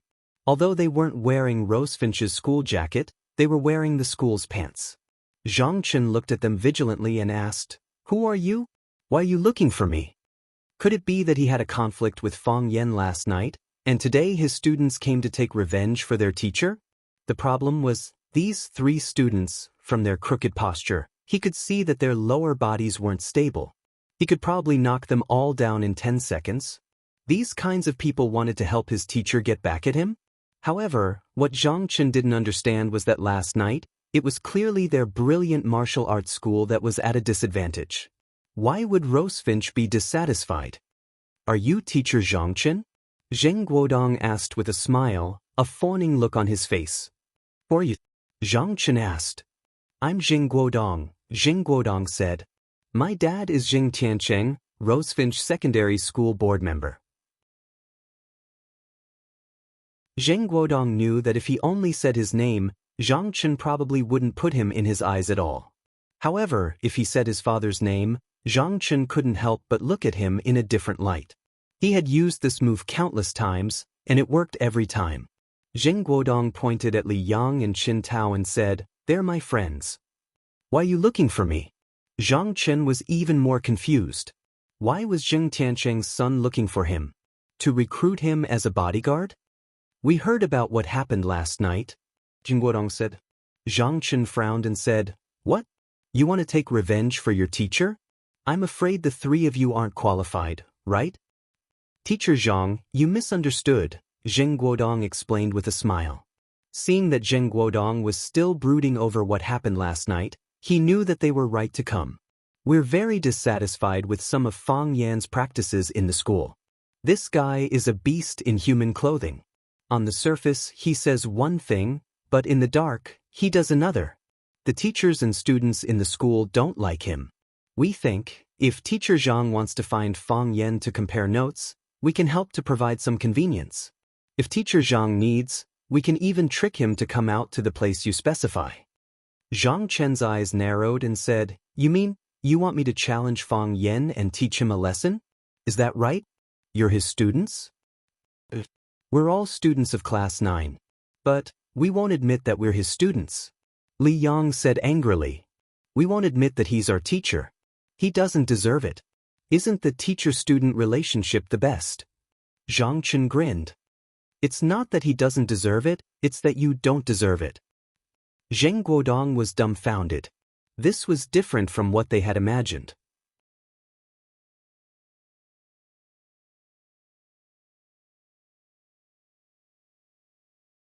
Zhang Chen glared at him and said angrily. Zheng Guodong only felt that the finger that Zhang Chen grabbed was getting tighter and tighter. It was burning with pain, as if it was about to be squeezed off. Seeing Zhang Chen's terrifying appearance that looked like he was about to bite someone, Zheng Guodong began to feel fear from the bottom of his heart.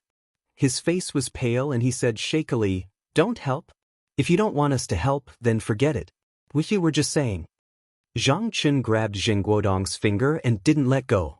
His sharp eyes stared into Zheng Guodong's eyes, as if he was considering whether or not to break his finger. "Hurry and let go of Zheng. Don't bring trouble to yourself and the school," Li Yang shouted anxiously. "Zhang Chen, if you dare to touch Zheng, don't think about continuing in glory. Glory will also be out of luck." Chen Tao also threatened. Zhang Chen forcefully pushed with his palm. Zheng Guodong's body couldn't bear the weight and fell on his butt. "Scram!" Zhang Chen roared. He really couldn't beat up an outsider in Glory Martial Arts School. If he did that, he wouldn't be able to continue as an instructor, and Glory Martial Arts School would also have to bear responsibility. The school's principal treated him like a brother, so he couldn't harm his own brother. Li Yang and Qin Tao hurriedly ran over to help Zheng Guodong up. Zheng Guodong swung his finger that was about to deform and looked at Zhang Chen with a venomous gaze. He brought his two followers and ran towards the school gate. "Sick," they scolded from afar. Zhang Chen sneered and said, "You guys are the sick ones. And quite sick." A few martial arts school students ran over and asked, "Instructor, where did those three brats come from? They dared to challenge the instructor?" "Three patients," Zhang Chen said with a disdainful expression. "A bunch of spineless weaklings." "Junior martial uncle, haven't we found a job yet?" Fang Yingying stood behind Fang Yan and asked. "Why don't we let the hero go out and eat glass? He likes to eat it anyway." Fang Yan was busy brewing today's medicinal soup. After hearing Fang Yingying's words, he smiled and said, "Don't be anxious. Today, this medicinal soup will be delivered. Tomorrow, you too will have a job. Really? Fang Yingying didn't believe him at all. What does finding a job have to do with delivering medicinal soup? Giving gifts, Fang Yan said proudly. Other people give gifts with good cigarettes, wine, ginseng, and cordyceps, but we just need to give a bowl of medicinal soup. It's simple and cheap, warm and practical. That woman will definitely be moved by me. Once she's happy, you too will have a job. Women outside are so gullible, Fang Yingying exclaimed. Gullible? Why not? Do you think all women are like Yi Ro, as sly as a 1,000-year-old fox, hitting people and hurting people's self-esteem? Fang Yan got angry at the mention of Yi Ro.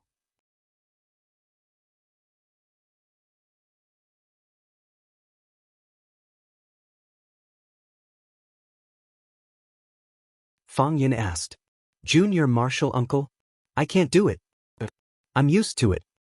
Fang Yan waved at Fang Haohen, who was in the middle of the courtyard.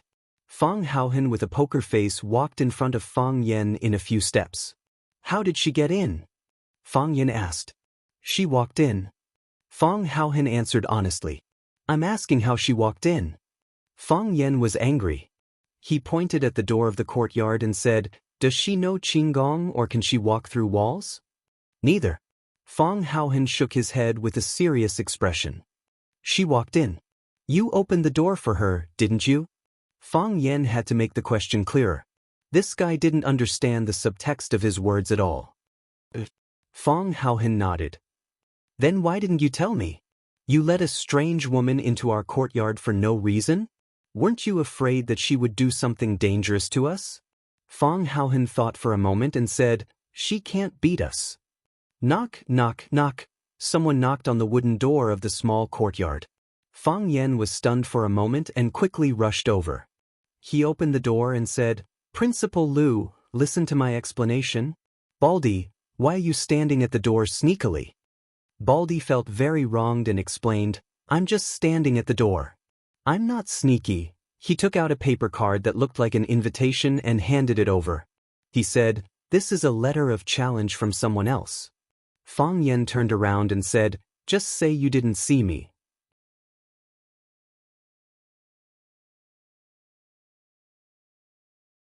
Chapter 107. Zhang Chen. Fang Yan looked at the name inscribed on the back of the challenge and asked in surprise, I don't know him, why did he hit me?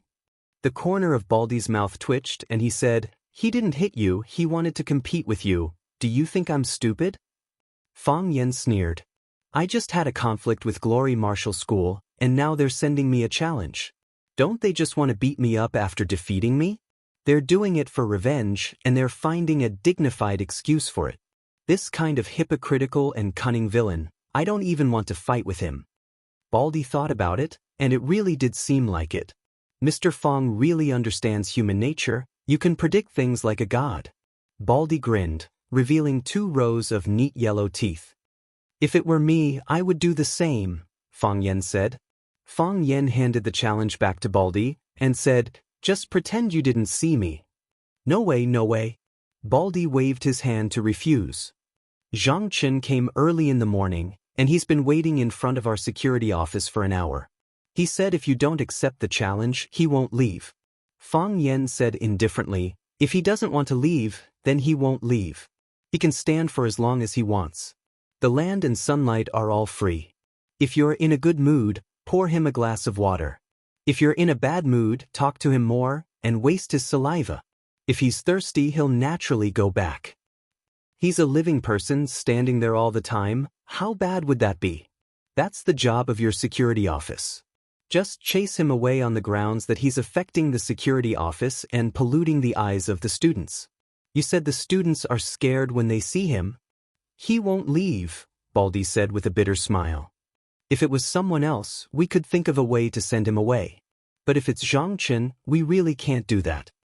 Fang Yan looked at Baldy doubtfully and asked, How much do you know about him? Zhang Chen is a brilliant and famous martial arts madman. In the beginning, in order to compete with a Wing Chun master, he followed him for more than a month. When others were eating, he would sit and eat. While others were receiving guests, he stood at the side and listened.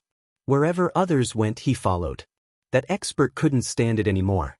I had no choice but to agree to his request. What was the result? Fang Yan asked. I don't know.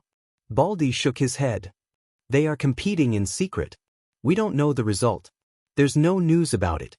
You mean I have no choice but to accept it? I can't, Baldy said. The glorious martial school is right next to our rosefinch. Zhang Chen will definitely come and follow you every day. Fang Yan was a little interested in Zhang Chen and asked, how is his skill? He can fight very well, Baldy said excitedly. He is the 3-time MMA champion of Huaqing. He is the ace coach of the glorious martial school. Some say he is the #1 expert in Huaqing. Fang Yan's expression changed greatly and said, you better tell him that you didn't find Fang Yan. Mr. Fang, hey Baldy. Fang Yan looked up and down at Baldy and said with a cold smile, I find that you really want me to accept this match. What? You want to see me get beaten up? Or did Zhang Chen send you to be a lobbyist? If I agree, what benefits will he give you? No. Baldy waved his hands repeatedly. Why would I want to see you get beaten up? I mainly want to see you beat someone up. This reason won't convince me, Fang Yan said. Baldy pondered for a moment, then looked at Fang Yan and said, actually, it's not just me who wants you to accept the letter of challenge. My colleagues in the security department all hope that you can accept it. The entire Rosefinch Secondary's teachers and students also hope that you can accept it. So much higher all of a sudden? To fight for Rosefinch? You also know that although our Rosefinch students have good grades, when it comes to fighting, we are really no match for those martial arts school students. It is also because of this reason that the martial arts school students often come to the Rosefinch student activity area to show off their strength. The students are holding in their anger, and our security department has to deal with the conflicts between these students all day, so we are also holding in our anger. But what can we do even if we hold in our anger? Our fists aren't as hard as theirs, and our fights aren't as fierce as theirs. We can only be bullied by others. Baldy looked at Fang Yan and said, Mr. Fang is skilled in both literature and martial arts. The matter of you beating up Wu Ren swordsmen in order to avenge your students has long been known by everyone in Huaqing. The students of Rosefinch all see you as their guardian angel, and they all feel that as long as you are there, you can protect them. But the students of Brilliant Martial Arts School all think that we are just bragging, saying that Mr. Fang is just a show-off, and that if he met their teachers and students, he would be beaten down in less than 3 moves. Because of this matter, the students of the 2 schools had many wars of words. This time, the students of Brilliant Martial Arts School will definitely know that Zhang Chen came to our school's entrance to issue a challenge. The students of our school will know very quickly. If they know that you rejected Zhang Chen's letter of challenge, they will definitely be very disappointed. Therefore, this competition concerns Rosefinch's reputation, as well as the morale of the students.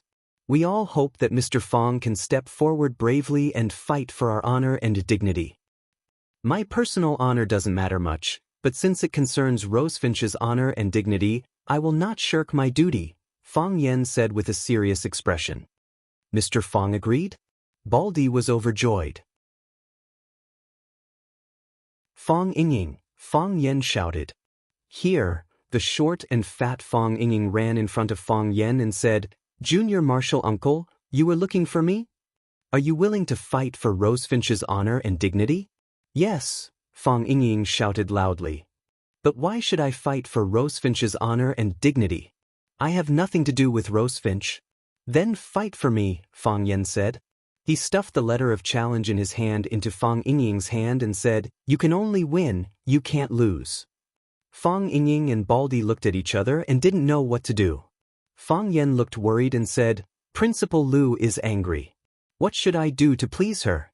I'm going to tell her that she's not the kind of woman that I made her out to be.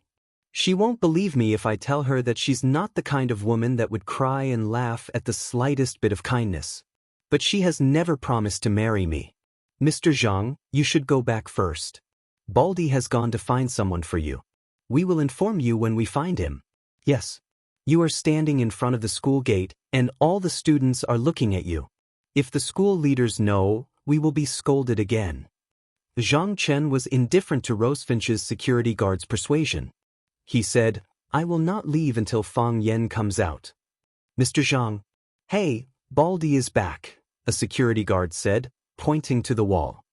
Mr. Fang Yen also came out. Fang Yen walked to the school gate with Baldy and the hero. He looked at the big man in rough clothes standing at the gate of the security office and said, "We have met. You're the one who's seen me.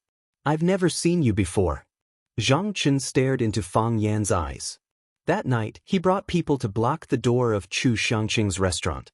In the end, Fang Yan did not go downstairs. Instead, he stood upstairs and recorded the scene of them shouting and insulting. The police came to take them away. From beginning to end, he did not even have a chance to meet Fang Yan. Was he the one who sent the Japanese swordsman flying?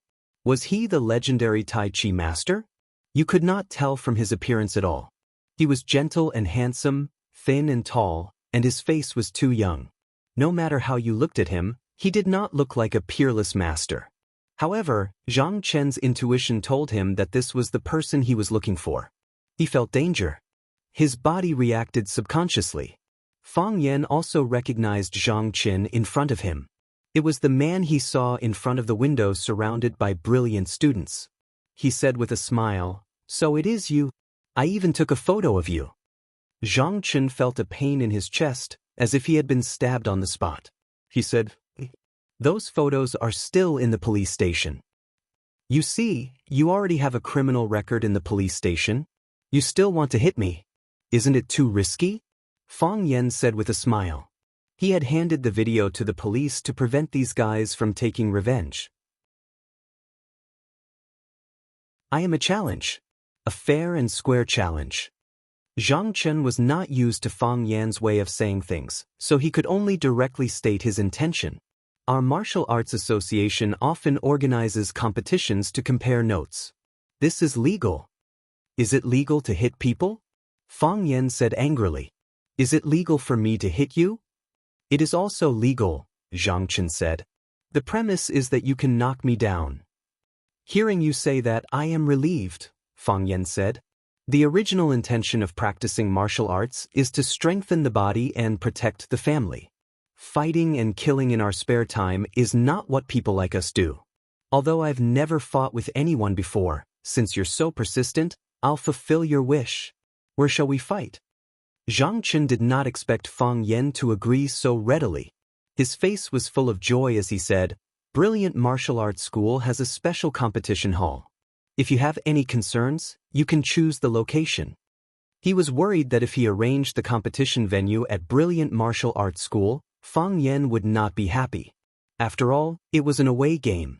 Fang Yan could easily be surrounded by the students of Brilliant Martial Arts School. If he did not handle it well, Fang Yan would suffer a big loss. "Then let's go to Brilliant Martial Arts School," Fang Yan said. "I believe you guys can't do something like fighting 100 against 1. If you really can't do it, we can call the police." You're tuning in to the Passion Pages YouTube channel. We're so grateful for your support, and don't forget to subscribe to join us on this incredible journey through captivating stories. Your generosity through donations truly makes a world of difference, as it's the primary source of revenue that allows me to expand and enhance this channel for you. Thank you from the bottom of my heart for being a part of this adventure.